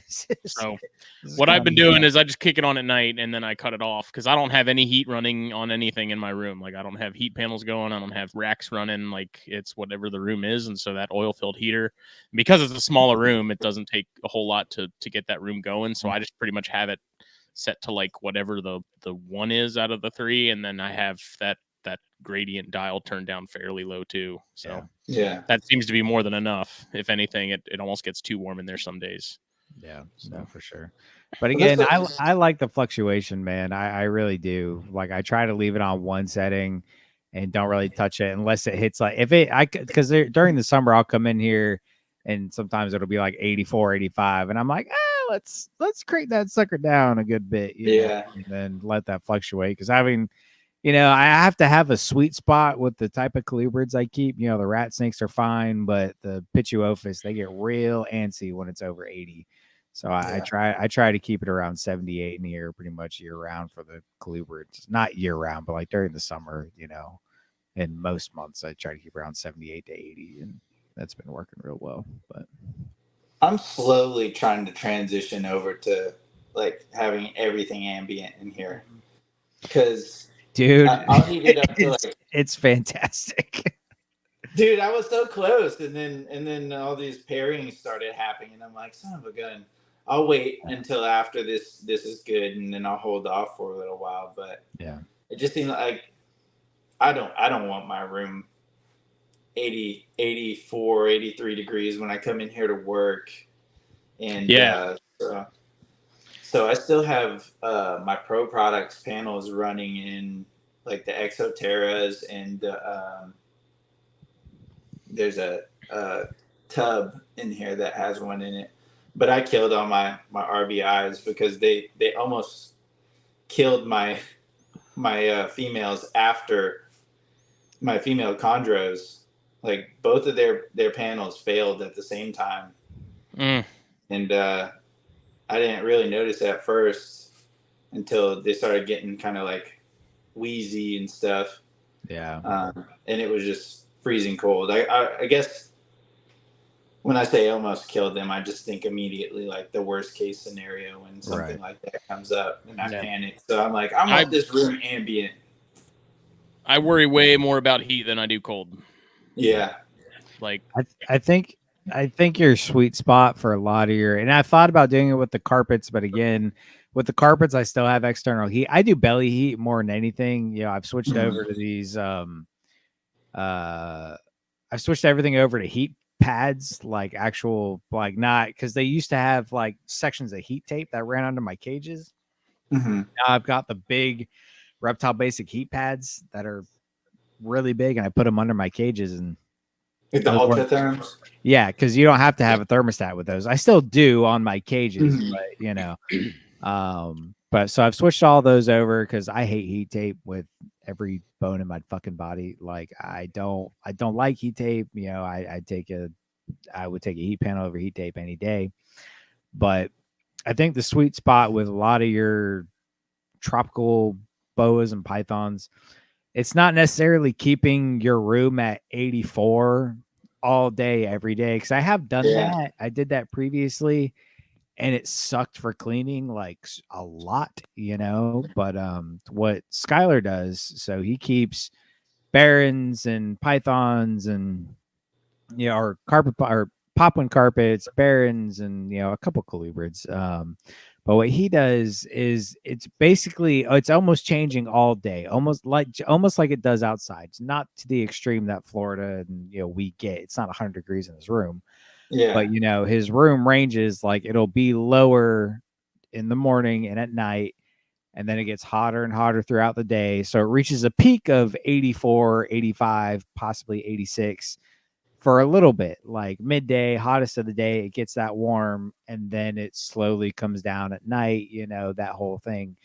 I think he's got it figured out. It doesn't need to be 84 degrees all day, every day, 24/7. Like, as long as you hit that 84, 85 for, 3-4 hours at a time a day, and then you bring it back down, you'll be rocking out pretty well. So I think, especially if you can learn your cleaning regimen, if you can have it hit that 84, 85, maybe even 86 for like a couple hours, at like 2 to 5 o'clock ish, start bringing it down. And once it gets down, then you go out and clean. You might be in a better spot, Yeah, I really only bring it up that high even like after they've ovulated, because for a while now I've had their heat panels set to like 82. Well, when I was running all heat panels on everything, like their thermostat's generally set to 82, 83 maybe. Right. And then after they ovulate, like the green tree, I wanted to bring her up closer to 85, 86. And then the emeralds, I've been told like people keep their hot spot after they ovulate close to 90. And I just don't have cages big enough to do that. And also the ambient temperature is kind of, it's still kind of high. It's still 82 in here. So I keep it a little bit lower than that. Like I set them to 86, which at the perch would be around 88. And I have noticed them staying under the heat. Like they don't come off it very much. When I bump it up a degree, they're always on the other side. So I think that's kind of a good spot there. But that's really the only time I would probably have to worry about it getting that hot. All right. The nice thing about the Mr. Cool when it was working properly is that it had comfy settings, and I could set a comfy setting for any of my schedules where in the daytime it could go up to 84, or if it went a degree above 84, it would cool it back down, but it would never go under 80. And then at night, I would do like 75 to 78, and then it would cool it down as it needed. But now that it's not on Wi-Fi, it has one comfy setting for anything you use, like any schedule you make.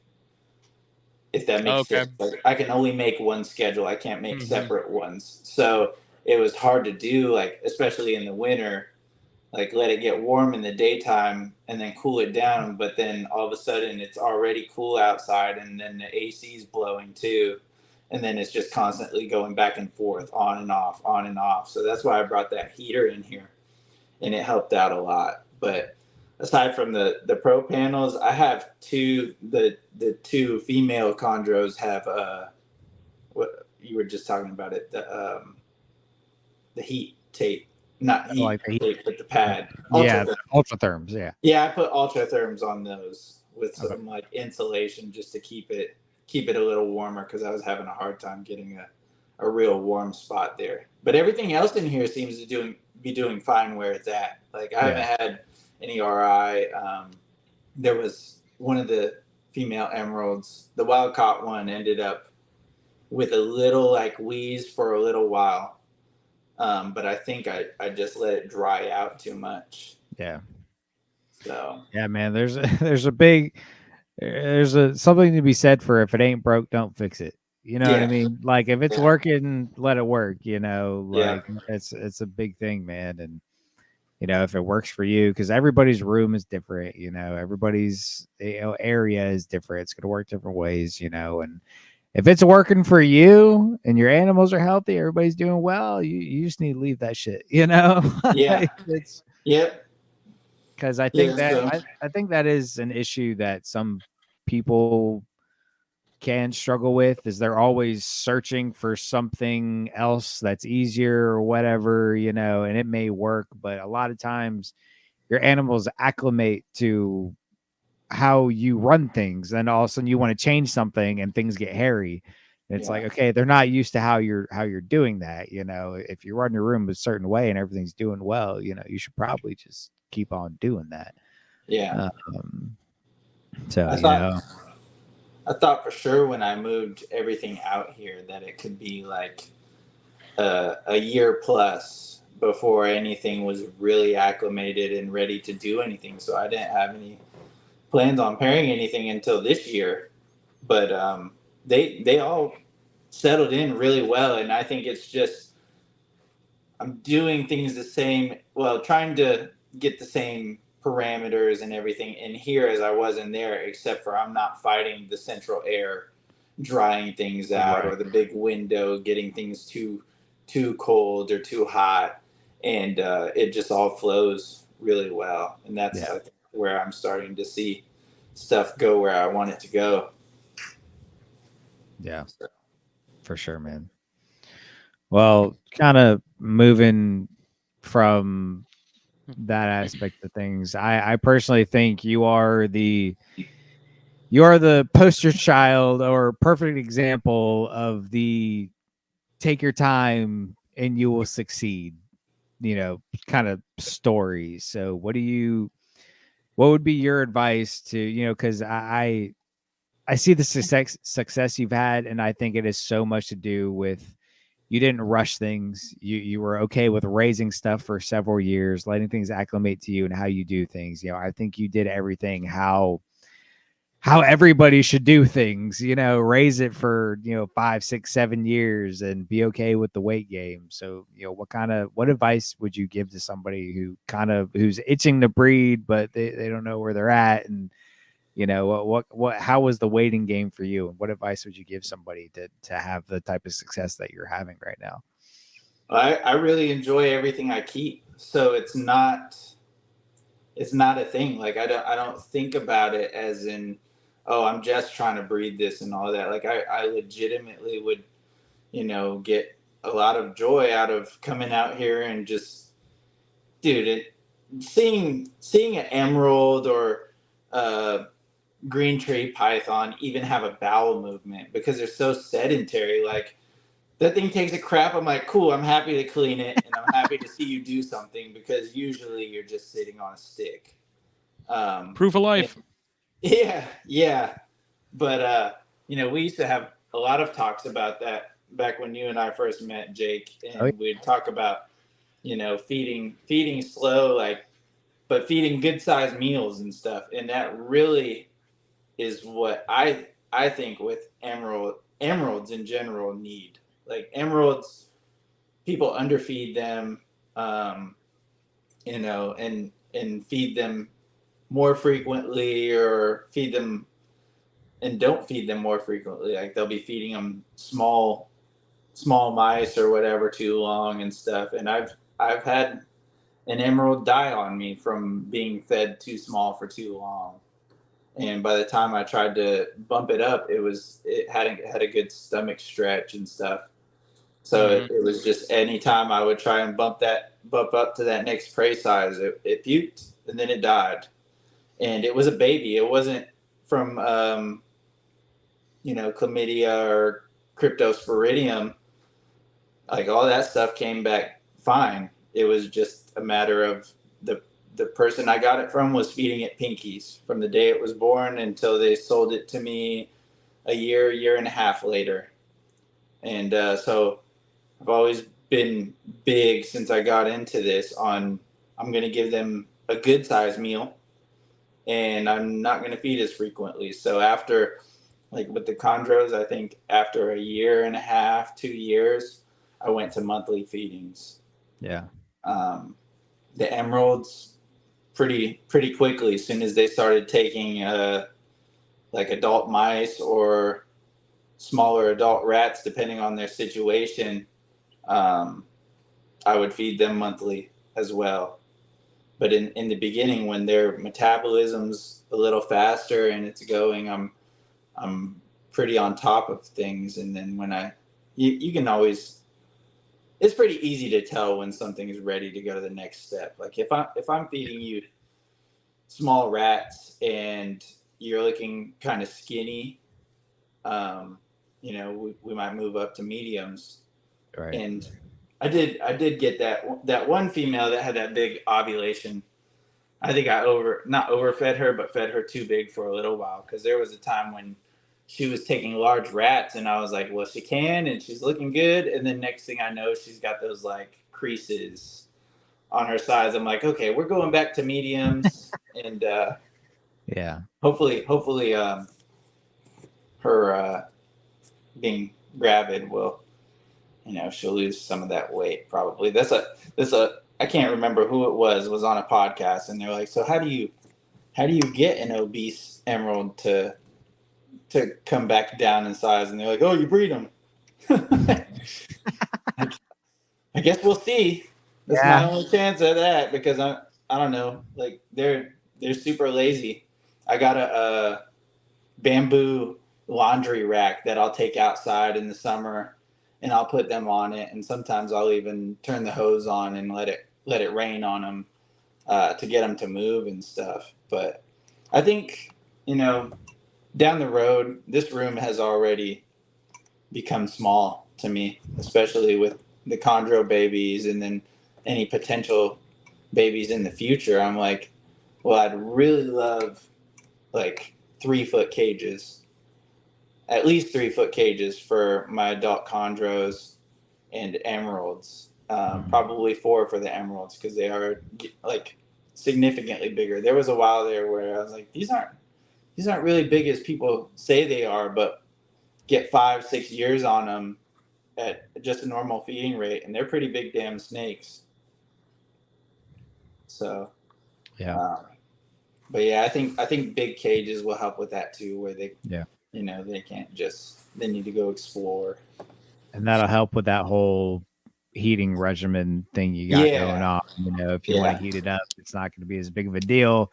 If you have a centralized heating area, if they want to get away from it, it's a lot easier to go 4 feet to the other side. And it's, but yeah, man, I think it's awesome, how you've done things. You didn't rush anything. Like, for anybody who didn't hear our episode before, I mean, Kyle, you and I have known each other for 6 years, just about now at this point. We met I think we talked before the first Carpet Fest, and then we met at the very first Carpet Fest, which I want to say was 2018. I think so. Maybe. I think it was. Yeah. I think there was 18 and 19. Yeah, we did 18 the last and 19. one I went to was, the last one was 19. Yeah. Pretty sure. It's been 18 that we did. And, watching your progression and how you did things to now, which is, it's been a long time, but like, you're just now getting to breeding. And I think that's what, we've always tried to kind of push on people, is like, don't feed your animals and get them to this adult size in 2-3 years.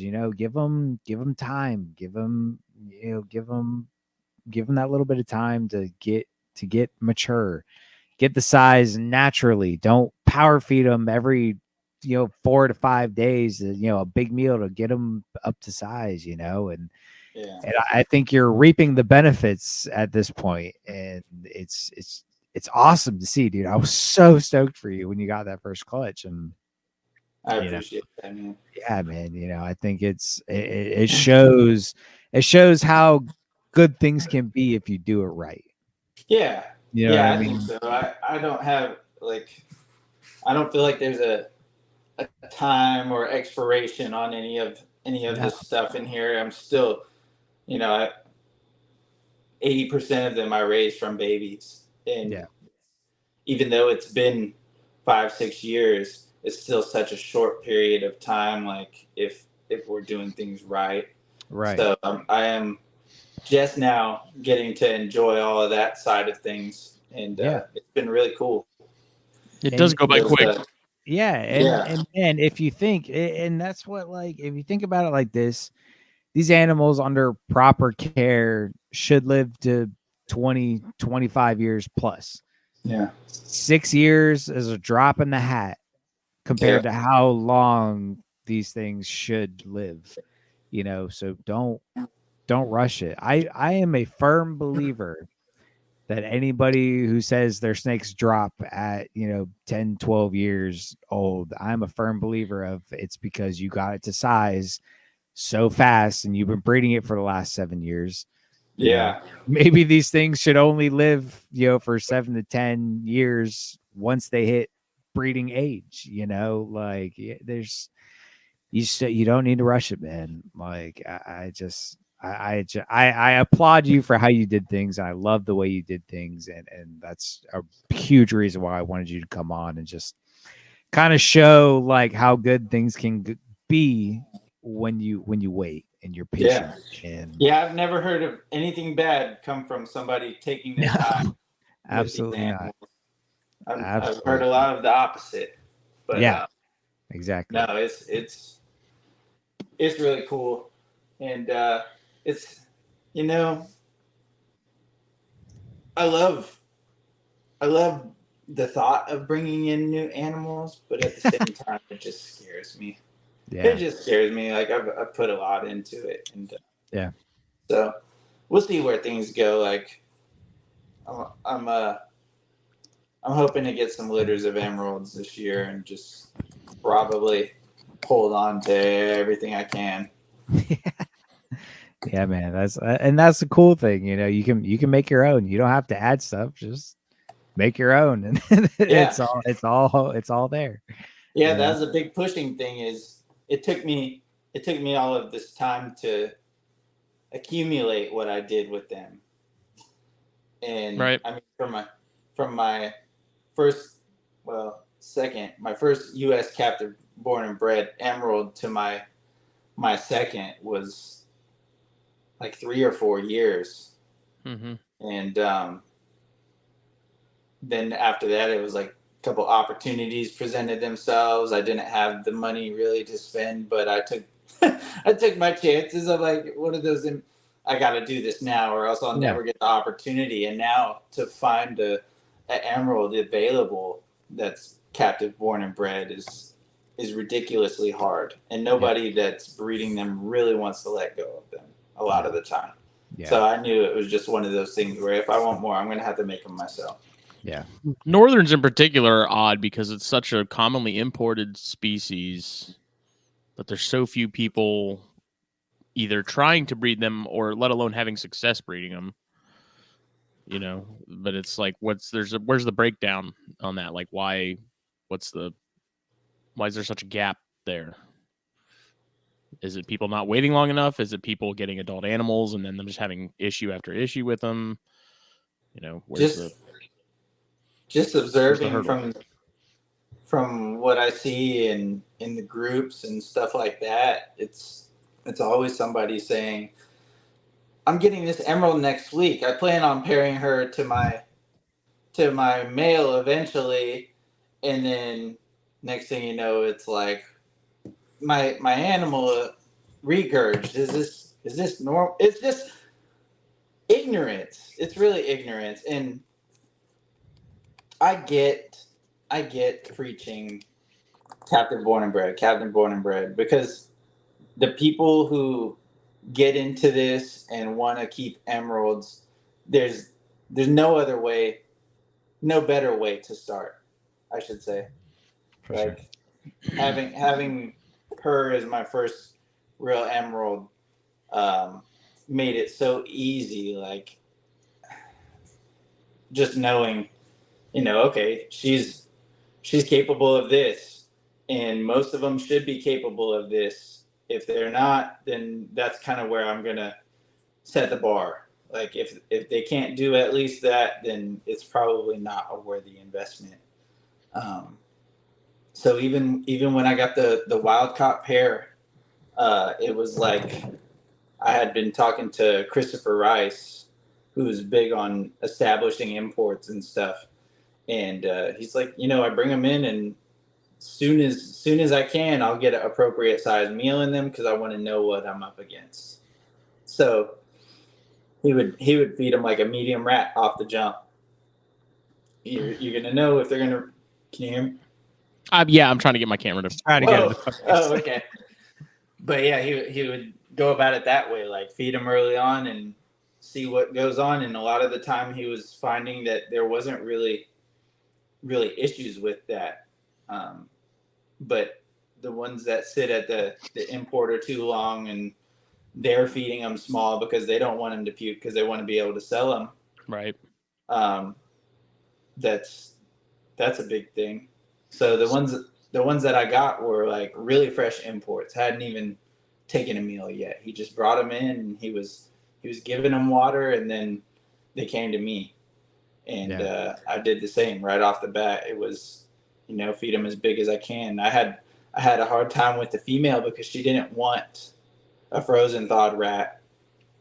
So I offered her alive, and it was a few days of me putting it in and taking it out, putting it in, taking it out. And then on like the third day, she finally ate it, but she let it tear her up a little bit too. Like she had scratches on her back and stuff because it was overnight. And I'm not really big on that, but I took everything that I thought it would be able to climb out. So I think she might have like went down to grab it and it climbed up her real quick or something.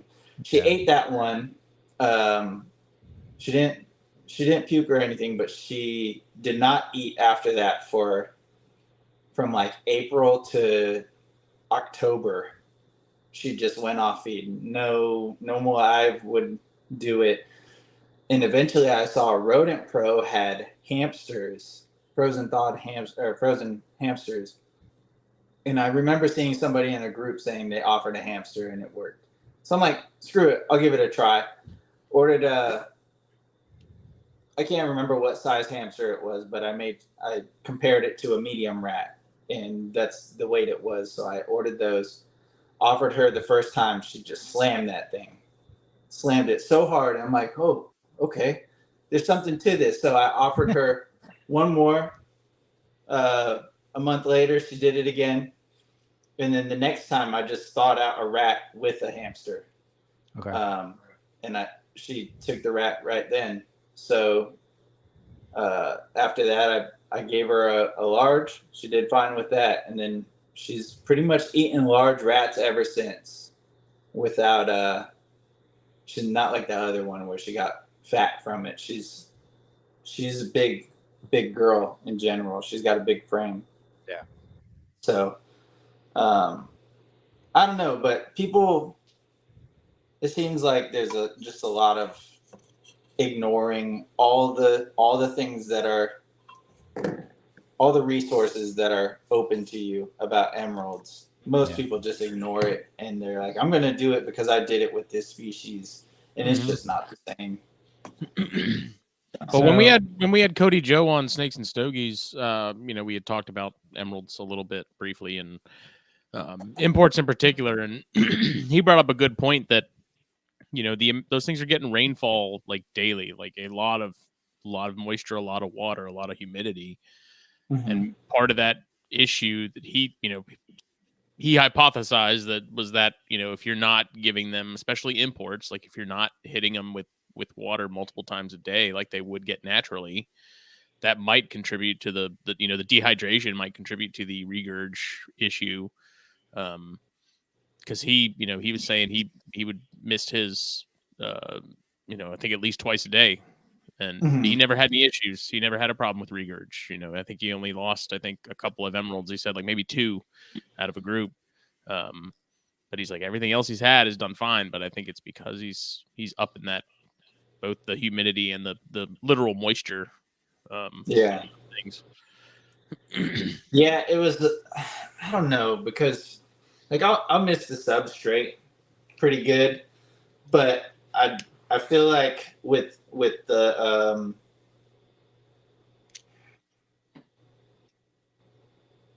parameters that I can give them, I don't think I necessarily need to miss them on a regular basis, because, like, for instance, I was listening to Ron St. Pierre. He's got a big emerald. He's trying to farm emeralds. Yeah, we had talked about him briefly too with the outdoor enclosures. Yeah, stuff. He's got those outdoor enclosures, and he has a huge misting system that can simulate. Well, he just, I don't know if he hoses them down or has a misting system, but he rains on them hard, like for long periods of time, and they'll drink, and they're also getting natural sun, so it, you know, they're hitting like up in the 90s and stuff, where I don't feel like I can rain on them long enough in here to promote the higher temperatures and stuff. And when I have, like with the temperature that I have, when I have done, you know, heavy misting on them, if I do it too frequently, the substrate does not, you know, it retains a lot of it, because I got them on cocoa chip. So I ran into more problems with it because of that. And I don't want there to be mold in the containers, but they have pretty regular bowel movements. Like I feed, you know, once. I try and make sure they poop in between feeds, and they generally do. Sometimes it might go to 2 or whatever, but that's usually if I like slack on changing their water out. But pretty much I try and change their water every couple of days or every few days, because I'll see them drinking, you know, as soon as I do that night, they're going to be down there drinking for a little while. And then with Jambalaya, when she was gravid, I was literally changing her water every single day. And now I'm like, well, I got these 2 female emeralds, and I should probably change their water every single day. But with the Wise camera on them, I'll change it, and they're not even going down that night and drinking. You know, I'm like, you know what? Every 2 days will be all right. Yeah. Every other day will be all right with them. But yeah, people focus too much on feeding and not hydration enough with emeralds, for sure. Yeah, for sure. So. And I think what you're talking about is just like, you know, comparatively to how you do things and how Cody Joe does things and how Ron St. Pierre does things. Again, it's all goes into your setup. You know, what you do and what works for you. It's like, you know, how you do things. You can't sit there and miss them for, you know, so long every day. You know, in your system, a rain chamber might be something a little bit, you know, something to consider. Not saying you're doing anything wrong, but if you want to water them more, maybe taking them out, setting up a rain chamber might be something more to do versus wetting down their enclosure all the time. You know, something like that. In your style of setup, if you have something like an import and you need to make sure it gets hydrated, that rain chamber might come in super handy, you know, or even setting something up in your shower and just turning that sucker on for an hour, you know, or 30 minutes, whatever, and just letting it sit on, you know, one of your, well, you know, your drying racks, you know, in the shower, and just let it rain on it for a little bit, you know. And there's different things, and that's why we always preach about what works for you isn't going to work for somebody else, you know, and what somebody else does isn't necessarily going to work for you. So you really gotta work it out and find a happy medium that works for you and your collection, you know. Whatever you say, Baron's boy. It's far from one size fits all. There's no one size fits all. Exactly. And, there's certain parameters you got to keep it in. You know, there's certain things that they absolutely need, but there's some variation that you need to kind of come up with on your own based on how your room is run. Yeah.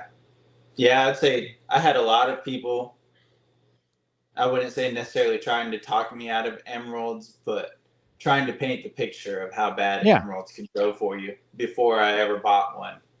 And I think if people paid a little bit more attention to that stuff, they'd be all right. They're not hard to keep by any means. It's just a different, you got to have a different eye for detail than other stuff that they might be keeping. But I know, like, I almost converted this 4-foot PVC cage to a rain chamber, and then I'm like, well, I feel kind of weird about putting different animals in there and having them defecate and then trying to clean it out. So I think eventually what I want to do is when I build PVC cages, put that drawer that pulls out for the substrate. And that way I can make it rain in there and then drain it out or whatever, or pull roll it out and change it real quick and call it a day.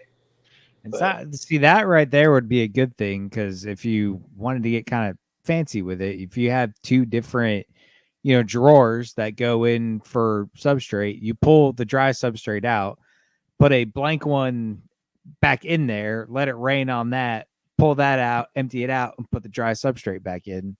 Yeah. That could be an option. That way your substrate isn't soaking fucking wet all the time. Because that's another big thing is like, yes, some species need to be humid, but humidity promotes bacteria as well. And if your substrate is literally always soaking wet, that's not a good thing. There needs to be dry period. There needs to be dry periods. So. Yeah. The good one that I've always kept with me was like 60% baseline humidity. Yeah. And then spike it maybe once a week or so. Yeah. Mist pretty good. Spike it once a week and then let it dry out again. I mean, and dude, that's working wonders over here. I do that with, just your colubrids, because there's some people that, and it's not even some, like most people, if your snake doesn't need to be sprayed or doesn't need to have humidity, they just don't do it. And I've kind of changed the thought process of it. Pretty much any of these snakes, it's going to rain at some point, so it's not bad to give them the occasional spray. Like my pits, especially if they're in a shed or something, I'll wet down the enclosure a good bit, it's just to stimulate some type of rain for a little while. Then I'll just let it dry out and I don't do it again for a while, because I don't want it to stay humid. But to simulate a rain is not a bad thing for any species. Yeah.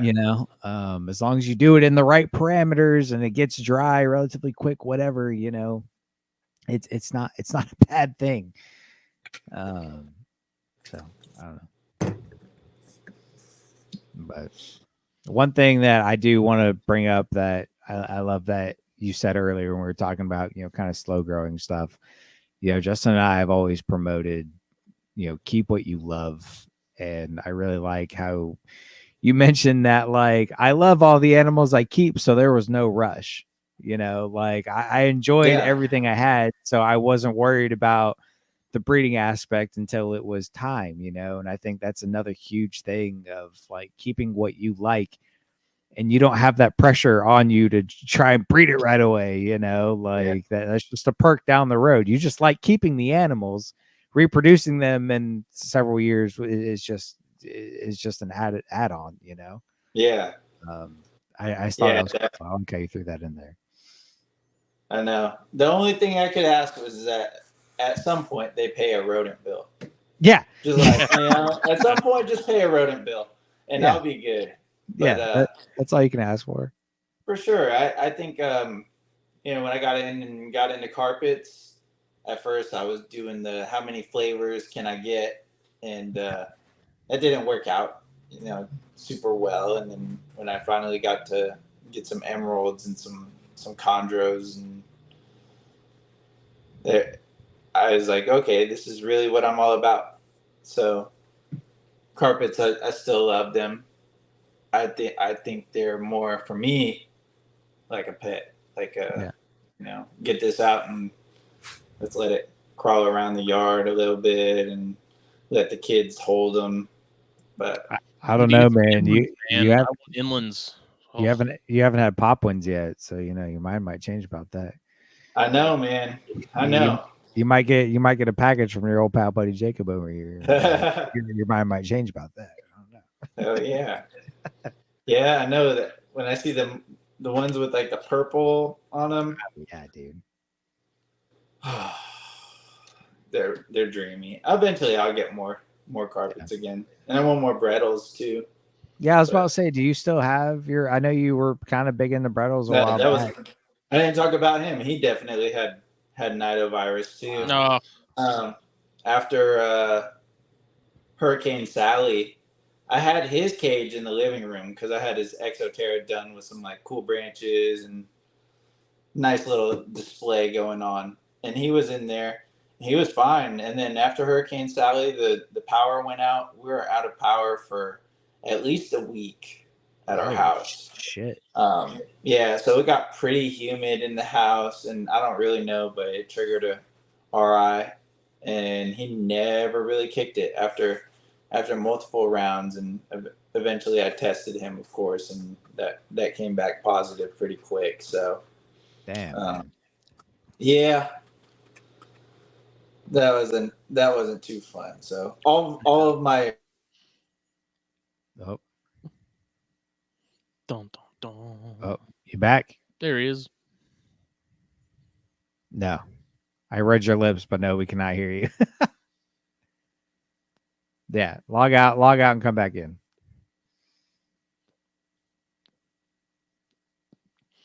Hector is being particularly affectionate this evening. Yeah, I saw that. I don't know what he wants from me.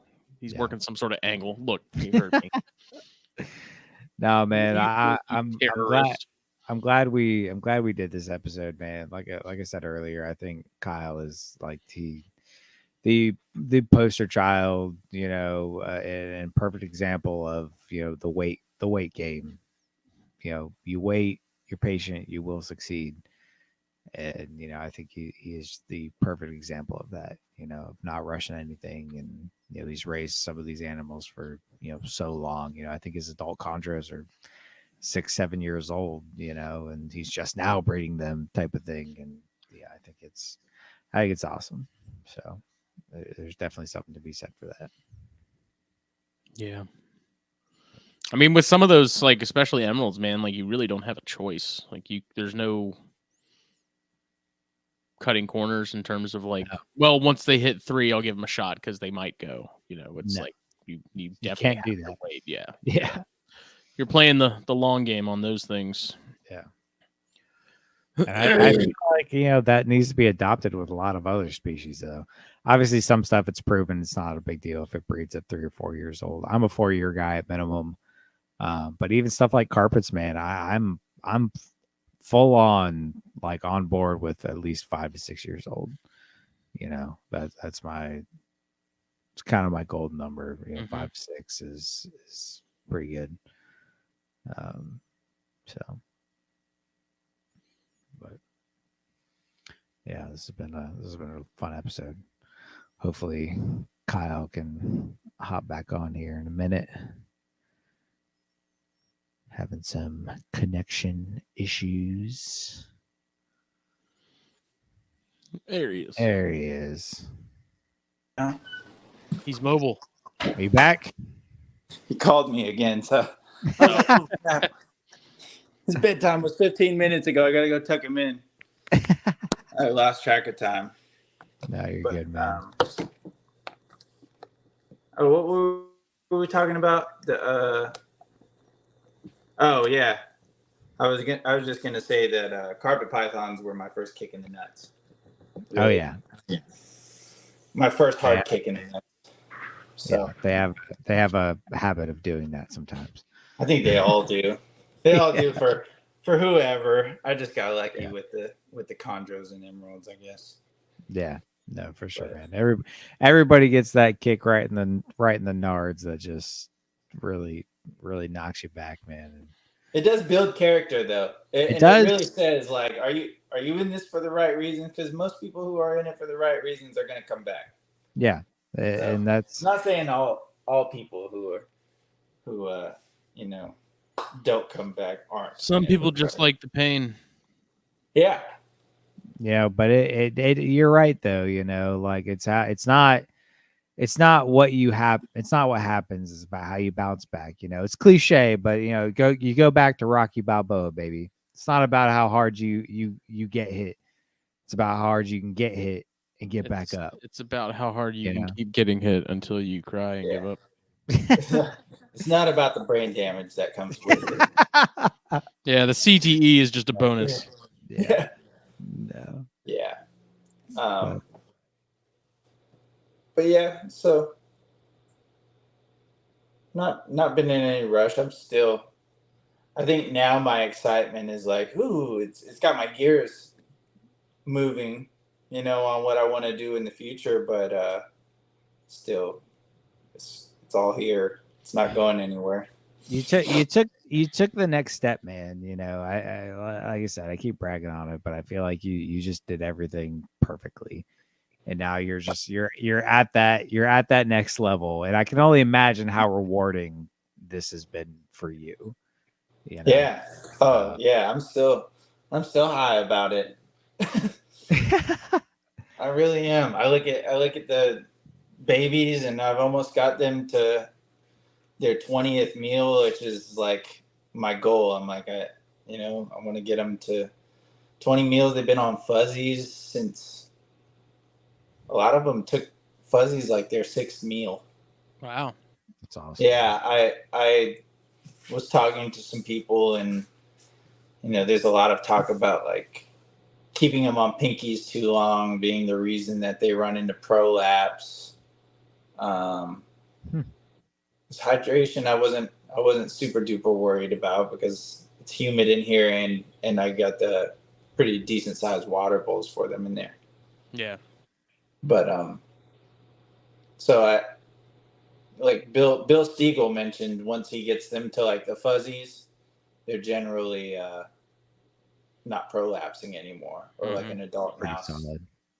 Yeah. So with them, the ones that I had, I actually started them on large pinks, most of them. Oh wow! And they took them easy. Like they left a good lump in them, and they digested it, and they would do it the next time. And then there was the few that didn't. Of course, I had some smaller ones on hand, but then I went through a time where I couldn't find any like red hots to get the real pain in the asses to take them. Like I was able to get a handful of them, and those worked for a little while, and then it was okay. Well, I guess I got these smalls to work with, so I think I'll definitely come in more prepared next time. Well, for future reference, if you need true like red hot, extra small pinkies, whatever, check. They're not cheap, and that's why I didn't get them. I rolled the dice with Rodent Pro and got their smalls, and they worked fine for my rat snakes. But if you need true red hot pinkies, check out Lane Labs. Shipping is killer, and the pinkies aren't cheap, but they go down to, they have micros and red hots. Micros are literally like an hour old. Wow. Like down to the T, they are an hour old, and they're actually more expensive than the day olds because I understand why, because you have to be monitoring them that closely to be able to get them at an hour old, but they are true to size. You know, I've got a buddy that swears by them as far as pinkies go. So if you absolutely need really small pinkies, Lane Labs is going to be your best source for super, super small. I was going to order some, and it was just way too expensive after shipping and all that. It ended up being almost $1 per pinky. And I was like, no, wow. I'm not doing that, but push comes to shove, you need it. You need micros or true day olds, because a lot of people advertise, day olds, and they're not day olds. Like you get the day old pinkies from Rodent Pro, they're not day olds, but I can't even remember small. Those red hots from, but I know that a lot in the bag were the same size as like small ones, but they worked out well. And here, let me show you something. Oh, let's see something.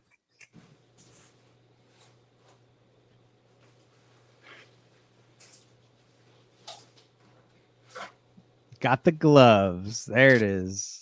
Love to see have you taken a hit from any of the emeralds?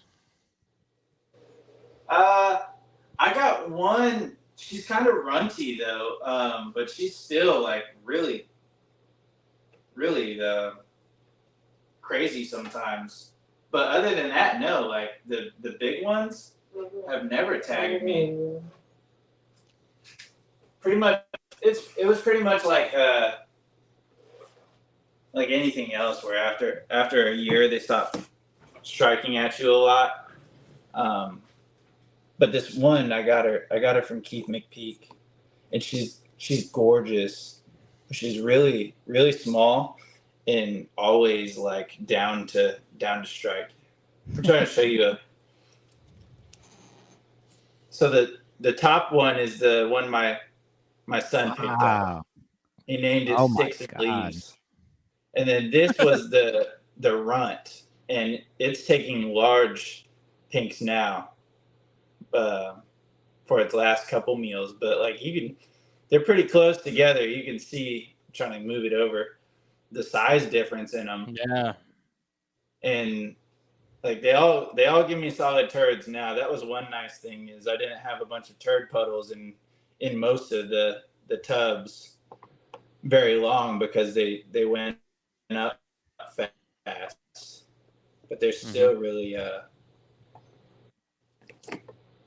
like, they look good. They're not I wouldn't say fat or anything like that. Is the larger of those two on fuzzies now? Yeah. Yep. And actually, the first batch of fuzzies I got was from, I think, Rodent Pro, but it was black. Wait. That was a mistake. They were the black ones. Dude, they came in with black fur all over them. Like, they were hairy. They weren't just like fuzzy. I'm like, man, I don't remember them being like this last time I had fuzzies. And of course, I ordered a bag from Big Cheese, and I'm like, those aren't no damn fuzzies. Those are small mice. So some of them were taking small mice, like real small mice in the beginning. Yeah. But I moved them over to the fuzzies. The thing with Big Cheese was, I'd say half of the fuzzies in the bag were like pre-decapitated. Yeah, that like, was my biggest issue with Big Cheese, dude. That was my biggest issue with Big Cheese. All of them were, it's because, and that, the vacuum seal thing is nice, but man, it makes them all stick together, and you try and rip them apart. And I literally got to where like I would take a bag and I would open it and I would smack it on my table and just try and bust them all up. That's what I did, and that's probably what the deal is there. But they all have, like, I'll look for them before I thaw them out. I'm like looking for this little laceration on their neck, because I'm like, I'm not trying to do that, man. You're getting blood all over these fresh, clean tubs, and it's crazy. Because I would thaw some out, and I would look in my bucket of mice, and it would be red. I'm like, which one of you is cut? Yeah, that's so annoying, dude. It's the worst. Super annoying. That's why I went back to Rodent Pro, but I don't buy the black ones. Yeah, you told me that, and I won't do that. Never do that. I feel like there's because it's for me, it's an identification thing. Like I'll thaw all these rodents in a bucket, and then like before I feed them, I'll use a set of tongs to pull it out and put it in a cup that I walk around the room with and feed them off. But so I would use that to differentiate, like if they were real close in size, like, okay, this one's black, so let's go into that one. But no, that was funny when you said that. So what I did to help with that, because I had that same issue, once I got, so many snakes, it got real hard to differentiate certain sizes. So what I did is I went to Walmart and I bought these super cheap, like little mini paint buckets. And I just labeled, I have like 5 different of them now. You can see that's my big mouse bucket right there. But those are for extra large mice. Then I've got a bunch of small ones for all the different sizes. I was like, fuck this. Like, I'm thawing everything out into different buckets now, because I'm not going to sit here and try to pick through my hoppers, because sometimes you have small hoppers and big fuzzies, and there's a whole lot of difference. And no, I don't. I quit playing that game a while ago. Yeah. So how many animals do you have? We don't ask that question around here. Yeah, it's okay. Never mind. It's over. No, I'm kidding. It's over 100. Wow. At this point, unfortunately, and that's kind of I think without the babies, I'm just under, because I hatched out 30 something rat snakes last year. Yeah. So that up those numbers a lot, but without the babies, I'm right at 100. I think something like that. Which you tell your average Joe you have 100 snakes, that's a nightmare. But you tell somebody big into the hobby you have 100 snakes. I'm like, you got to up those numbers a little bit, you know? So yeah, I don't really know. I try not to count because I'm like, I have a problem. But, you know, so, but yeah, I'm somewhere around. I'm somewhere around there. Smitty's got more than I do, I'm pretty sure. damn. In a smaller room. I got a lot. I can't imagine. I got way too much shit. Yeah, they're all corn snakes. At least my stuff's cool. I'm talking to Kai Williams right now about trading some corns for a rough scaled sandbow he has. Oh, what? That'd be sweet, dude. I like the rough scales. I think they're I'm so he's like, dude, came by earlier when he came by work because he was shirt shopping. And he's like, dude, I got this rough scaled sandbow and I don't know anybody that wants one because I'm not gonna get a female for it and I don't know what to do with it. So I'm like, if you want some corns, let me know. How many corns do you want? I just got to the point where I can't, like, I'm only starting to think about losing count. Like, I have under 30, I think, altogether. That's not a bad thing, man. I miss those times, you know, like I've got shit in quarantine. I mean, I quarantined for a long time, so I still have stuff from Daytona, but dude, Daytona alone, there's 4, 8, 12. I think there's 15 snakes in my quarantine section right now. That was just from my Daytona bring homes. Granted, a lot of that was like trades, and I met up with people and stuff. You know, Chris Montross gave me a lot of stuff, and I gave him some carpets. And then I only bought a couple of snakes at the show, but ended up being way more snakes than I care to admit. And then I've got this whole rack next to me is full. There's cages behind me. There's babies stacked up, and it got out of hand. But yeah, I'm not mad about it. You know, I'm real happy with where I'm at.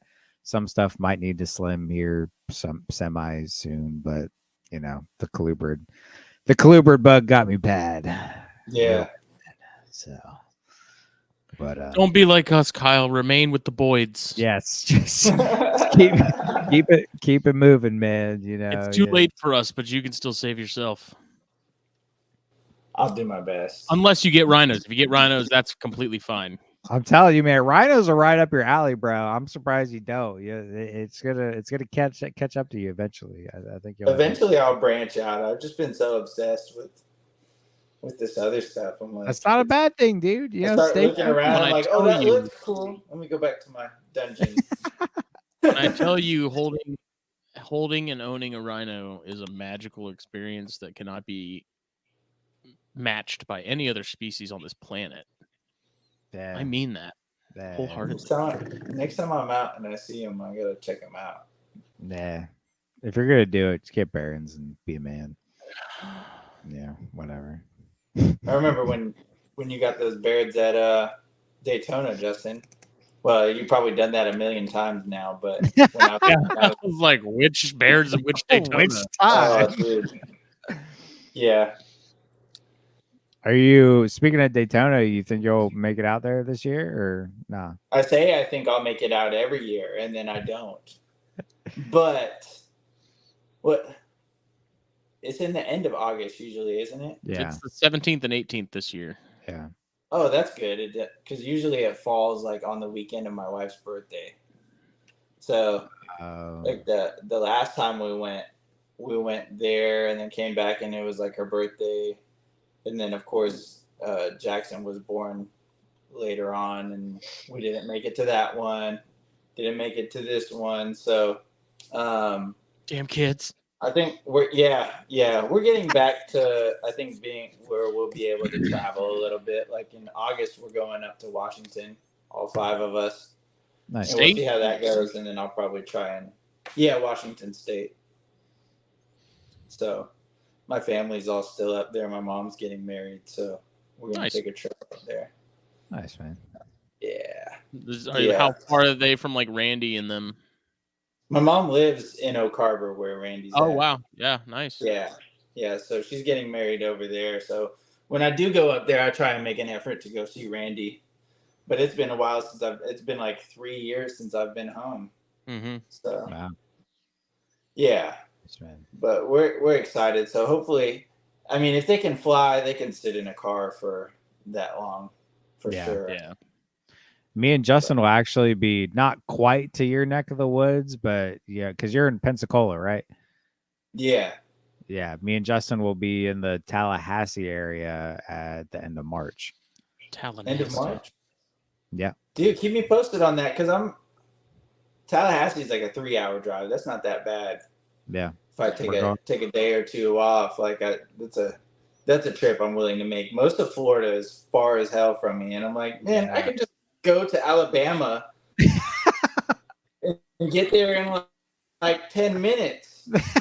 I'm so far from the rest of Florida. It's crazy. All of Florida is far away from Florida. It's Dude, weird. we're closer. We're closer to Florida than you are.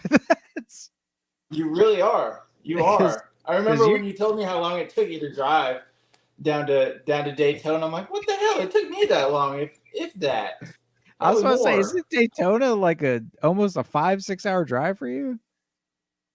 Dude, I want to say it's closer to. Could be wrong. It's like here. the I think same distance for Phil. Yeah. I think it's wild. It's so bizarre. It's so strange. Yeah. 3.5 hours, maybe 4 if traffic's bad. We're in Daytona, baby. Dude, that's wild. It's crazy, man. It's not bad at all.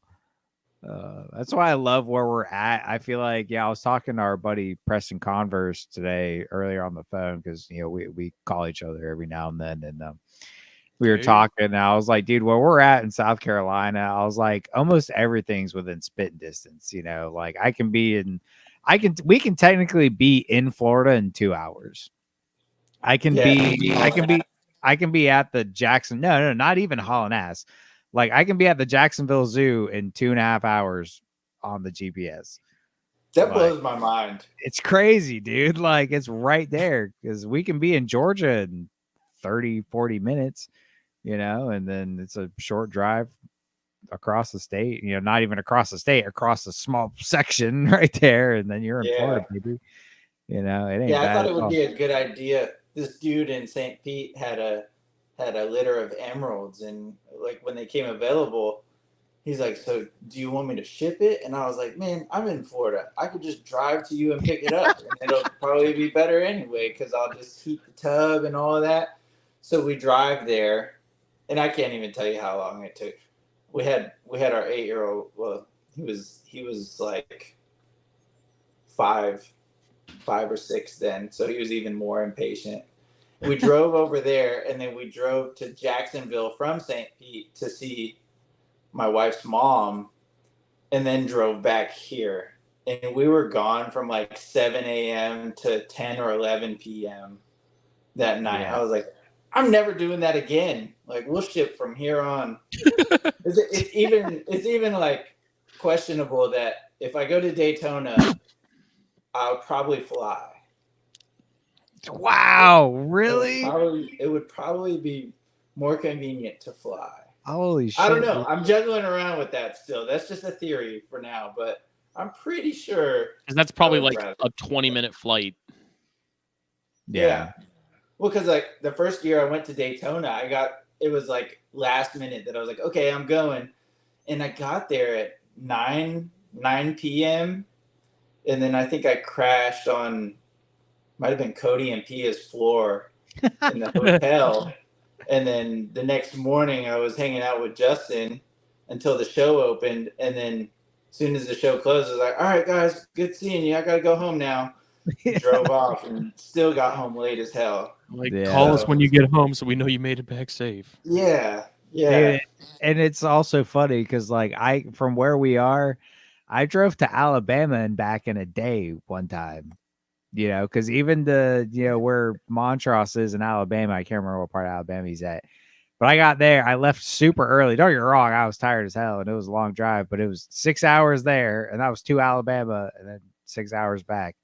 I did that in a day, like everything's within a decent drive from where we are, unless you're going, way out, obviously. But, it's not bad. That blows my mind, man. Giago. Shit, even South Florida, I think we're about 8 hours from South Florida, 8, 9. I think it's like an 8-hour drive to West Palm Beach from here. Yeah, and you're probably farther than that. Yeah, I think. Well, we're going in a straight line. He's having to go right. Yeah. And plus, Florida traffic is. He could have just gotten. He could probably get there like in a boat, shoot across that little corner of the Gulf, and be there in like no time. Just hop on a cigarette boat and have them smuggle me down there. Dude, that's how it is here. Like from St. Helena, which is the island next to me, Edisto is Edisto's only like 15 miles. Yeah, it's not far. St. Helena, but it takes 2 hours to drive there. 2.5. It's the same thing for for Hilton Head. You could almost hit Hilton Head with a friggin' baseball from where from St. Helena to Hilton Head, but you drive that, it takes an hour and a half to get over there. Like by boat, all these islands are like so close to each other, but because of the way the roads and stuff are laid out, like you have to go around things. Yeah. It's a nightmare. And I feel like that's the entire state of Florida. It feels like that. It's wild. Yeah, everybody will always be like, "Oh yeah, we're coming down to your neck of the woods." I'm like, "Where?" Like Orlando. Okay, yeah, I'm not even close. If you give me a week advance, I'm probably not gonna make it. Like my work schedule's already made. But yeah, we're gonna be near you over the weekend. Where are you going? Miami? Yeah. Nope. Okay. Might as well be in Texas. I might meet you halfway. But because even to like Tampa and stuff, like because I go see Sky, a couple times a year usually, and he's not in Tampa, he's in Hernando, and that's about a 5-hour drive from us. Dang. So really, it's like the same distance, a little farther than like Charlotte. But yeah, for me, long drives are over 6 hours. If it's over 6 hours, I'm like, all right, that's a far drive, but anything 6 and under, I'm good, baby. I'll make it there one stop along the way. We're good. Home free. That's like probably till you have kids. Yeah. if you have kids, that'll change everything. Because I used to love to drive. Like that's why that Daytona trip was nothing for me because I was by myself. But like the next year going, it was like the longest drive ever. And he's like, "Are we there yet?" "No, we're not there yet. We'll be there in another 3 hours. Try and go to sleep." Yeah. So. Yeah, that's why I don't like traveling with Smitty over here because he gets a monster and he chugs the whole thing in 5 seconds. So he's got to pee every 10 minutes. That's not true. Dude, we go to Daytona. I was telling somebody this the other day. I was like, if I go to Daytona by myself, I'll get there maybe stopping one time. And that's if I need gas. If I go with Justin, we're stopping minimum twice on the way there. Very, very minimum. Some beef jerky and a monster. Yeah, just gotta take a piss. I mean, I can just go on the floorboard of your car if you'd rather. Like, I'd rather you take a bottle and piss in the bottle so we can keep going. Come on, man. Okay. You're not gonna like what you see, but I mean, I probably won't see anything, but we won't talk about that. Fair. Oh man. One of those little 5-hour energy shot bottles should be plenty. There you go. That's what you need. Keep all the liquid out of your system. It's because me, like, I keep a bottle of water and I sip that the whole way. Yeah, like, I have a very hard time getting chastised by Mr. Kidney Stone over here, who can't see without screaming. At least I'm not peeing every 10 minutes. At least I don't cry when I do it. I don't.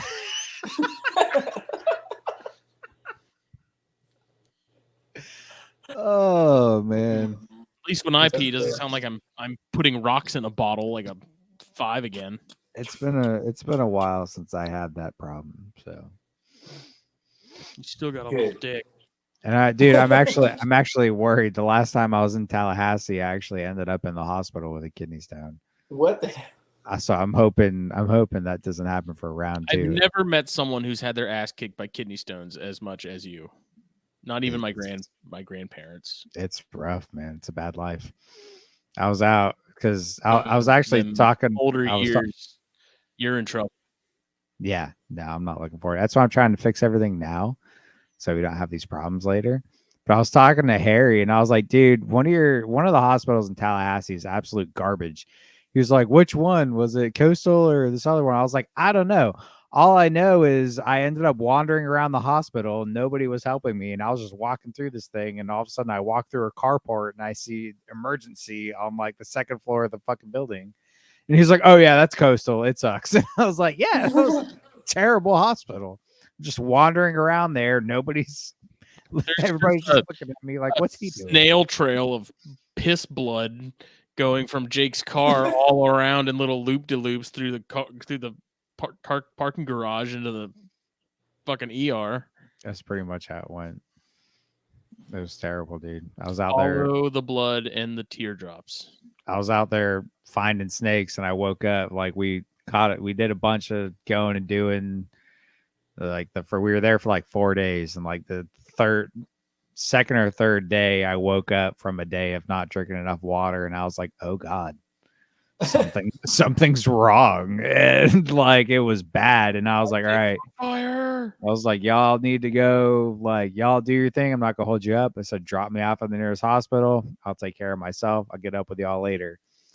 And so that's exactly what they did. I was like, y'all go find what you need to find. I'm gonna deal with this. So they dropped me off at the hospital. And dude, I don't even remember how it happened. Like I walked into the hospital and I was like, where's y'all's ER? And they were like, oh, it's that way. And I'm like, okay. So I'm just meandering through, bopping through this fucking hospital, barely being able to walk because I've got a freaking kidney stone. And ended up on like the second floor, couldn't find this thing. And it was like walked through this carport on the second floor of this freaking building. And finally I just see emergency all lit up in red. And I'm like, oh, there it is. Like I proceeded to go into the waiting room. And so the first time I had one, I walked into our emergency room here in Beaufort, and it was like, all I said was, I'm having a kidney stone. Everybody was like, bam, bam, bam. They threw me in a wheelchair. They said, sign here. And they had me back hooked up to morphine in 2 minutes. Do you name them like they name hurricanes? No, they're all like just old. Remember back in 2015 when George came around? No. Dude, do they look like little water chestnuts? Dude, some of them you can't even see. You know, they're so small. You know, but like that's what she said. Yeah, I mean they can be the size of like a grain of sand, and that fucker will bring you to your knees. Damn, it's rough, dude. But they're like little shards of glass. Yeah, pretty much. They're like the tiniest little tiny speck, but they're sharp. It's like pokey and shit. Yeah, have you seen like the electron microscope pictures of like their structure and stuff? It's insane. Yeah, it's crazy, dude. And Google then it. It's wild. It's like it's like little crystals, isn't it? I think I've seen that before. Yeah. Damn. But I walked into the Tallahassee emergency room there, which walked up to the front desk, thinking I was going to get the same type of service. Oh no. They were like, I told them what was going on. They're like, all right, have a seat. We'll be with you in a little bit. So meanwhile, I'm sitting in like the waiting room. Here's a cup for your tears, bitch. At this point, dude, like legit though, like y'all laugh. I am like into this cup. I am in the emergency room, like waiting room, and I'm sitting in my chair all sideways, just holding my hip, and I had my face covered. I was sitting there like this because I have tears running down my eyes because it felt like somebody was stabbing me in the side. Probably thought you were just high or something. They were like, another Florida meth head in here crying about his pee-pee being on fire. They finally called me back and they were like, all right, we need you to pee in this cup. I'm like, I don't think you understand the severity of what's going on right now. Like, I cannot pee. They're like, well, I need you to try. I was like, okay, you want me to try? We'll try. And so I took it and I went and peed, and I literally dribbled out about that much like blood piss into a cup, and it was straight red. I mean, like blood red. And they looked at it and they're like, oh God, like, okay, go back there. Sure, you have kidney stones. Yeah. And so they hooked me up to morphine, gave me a bunch of drugs. So I walked my happy ass across the street to the local Walgreens, got my painkillers, Eventually made it back to the hotel where I was locked out, and I had to get another key. I laid down for all of 2 minutes, and my homeboys pulled up, and they're like, "You ready to go find some snakes?" And I was like, "Yep, let's go." So, it was great. So, yeah, I found my lifer scarlet king snake that night, actually, though, which was awesome. Like, I was basically asleep in the back because I was on like oxycodone, and they pulled over somebody else's snake. I literally fell out of the truck, lit a cigarette, grabbed the scarlet king snake, and somebody took a picture. I've got my hospital band on one hand, holding the cigarette, and a scarlet king snake in the other. It's great. Pretty legendary. Yeah, it was awesome. So that was a rough weekend, but it was fun. So I'm hoping it doesn't happen this time around. Fingers crossed. The magic of Florida. Yeah. It was a running joke. I always ended up in a hospital every time I left Beaufort. So that was shortly after I got bit by the rattlesnake in Texas. And so I was in a hospital for like 4 days in Texas. And then shortly after that, I went to Tallahassee. I was in the hospital there. And my dad was like, "You just can't leave, can you?" Nope, apparently not. But moral of the story: drink water. Drink more water. Collect freaking hospital wristbands like they're the Infinity Stones. Yeah, pretty much. But it's the name of the game, man. It's fun. Just drink a lot of water. It's why I have a Camelback now. It's my I'm just glad bag. it's not the name of my game. Ooh, yeah, I feel for you. No, it's until you have a kidney stone, my friend. No, you do not feel for me. No. You do not. We don't, because we're all young. I got my first. We don't have the kidneys of an 80-year-old man. I got my first one when I was like 17, dude. Don't brag. Were you just slamming energy drinks at the time or something? No, I drank sweet tea like it was freaking water, dude. That'll do it. Yeah, because it was in college. It happened. I think it was. It may have been. I may have been 18. I think I was in college and I was home for the week or something when I got my first one. They're like, first thing they asked me, like, "You drink a lot of sweet tea?" And I'm like, "Oh, about a gallon a week, if not more." And they're like, "Yeah, you can't do that anymore." And I was like, "Fuck."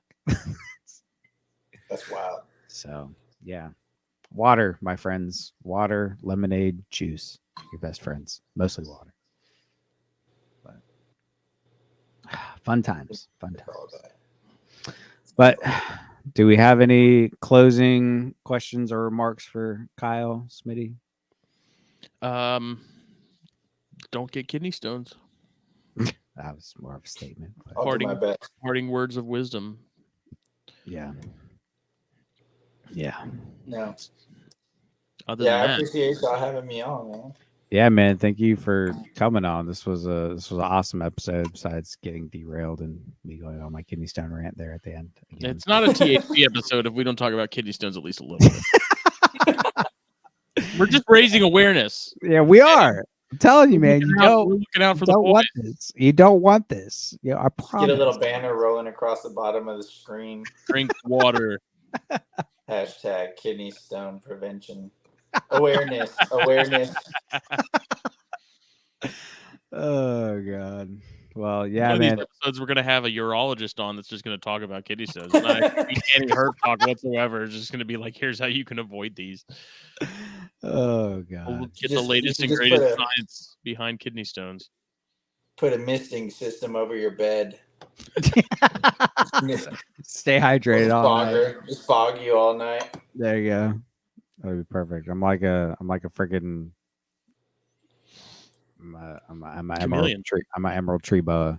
You gotta keep me hydrated, baby, or we're gonna have problems. Well, next time, hopefully, we're all together in person. Yeah, dude. I would. Yeah, it's been. I think the last Daytona you're at was what, 2 years ago? The COVID one? 2 years ago. Yeah. I didn't go to the COVID one. Okay, so it's the one before that. Yeah. So it's been shit, dude. It's been probably three, almost 4 years since I seen you last. So definitely gotta change that. Definitely. Yeah, dude. Yeah. But Thank you so much for coming on, man. Sorry it was so last minute, but it was. It's how we roll. Yeah, It's all good. It's all good. Yeah, thanks for having me. It's good catching up with you guys. Yeah, as always. Definitely got to stay in touch. And how can people find you, man? If they've been under a rock and haven't heard of you yet? Under a kidney Instagram at Mojo Herpetoculture. Yeah. A lot of random people add me on Facebook, but I kind of feel like I'm gonna have to go through my friends list soon. I got some like really weird stuff going on there now because I just accepted anyone for a while that had any reptile stuff going on. So I do a periodic purge. Yeah, periodic purge. So, but yeah, Instagram is the best way. So nice. Awesome. Well, definitely check out Kyle and all the cool stuff he's doing. Hopefully got emeralds on the way. Just hatched out a buku, a fantastic green tree python. So definitely check out everything he's doing. So definitely hit him up, talk some chondros. But this has been episode 209 of the Herpetoculture Podcast. Brought to you by BlackBoxCages.com, FulviusApparel.com, Steve Snaketuary. Check them all out. Facebook, Instagram, the various websites. Use the code THN at checkout on BlackBoxCages.com. Get 10% off your order. Use the code THN at checkout on FulviusApparel.com. Get 15% off your order. And then SteveSnaketuary.com is where you get that Venom hot sauce. Do not sleep on it. Nope. It does not cause kidney stones, so you are safe. If anything, the purity of the ingredients and the delicious flavors actually prevent kidney stones. It'll burn the kidney stones right out of you. Right. It'll dissolve. I'll have to go order some of that now. There you go. Yeah, man. Well, thank you everybody who tuned in. You could be listening to anybody and you chose to listen to us. So we appreciate every listen. And we'll see y'all for Flipping 10 next Thursday. Don't forget. Snakes and Stogies Monday night. Yep. That's right. Both of them are going to be live. So all live. Check them out. Good things to come. That's right. Thank you, everybody. Good night. Night.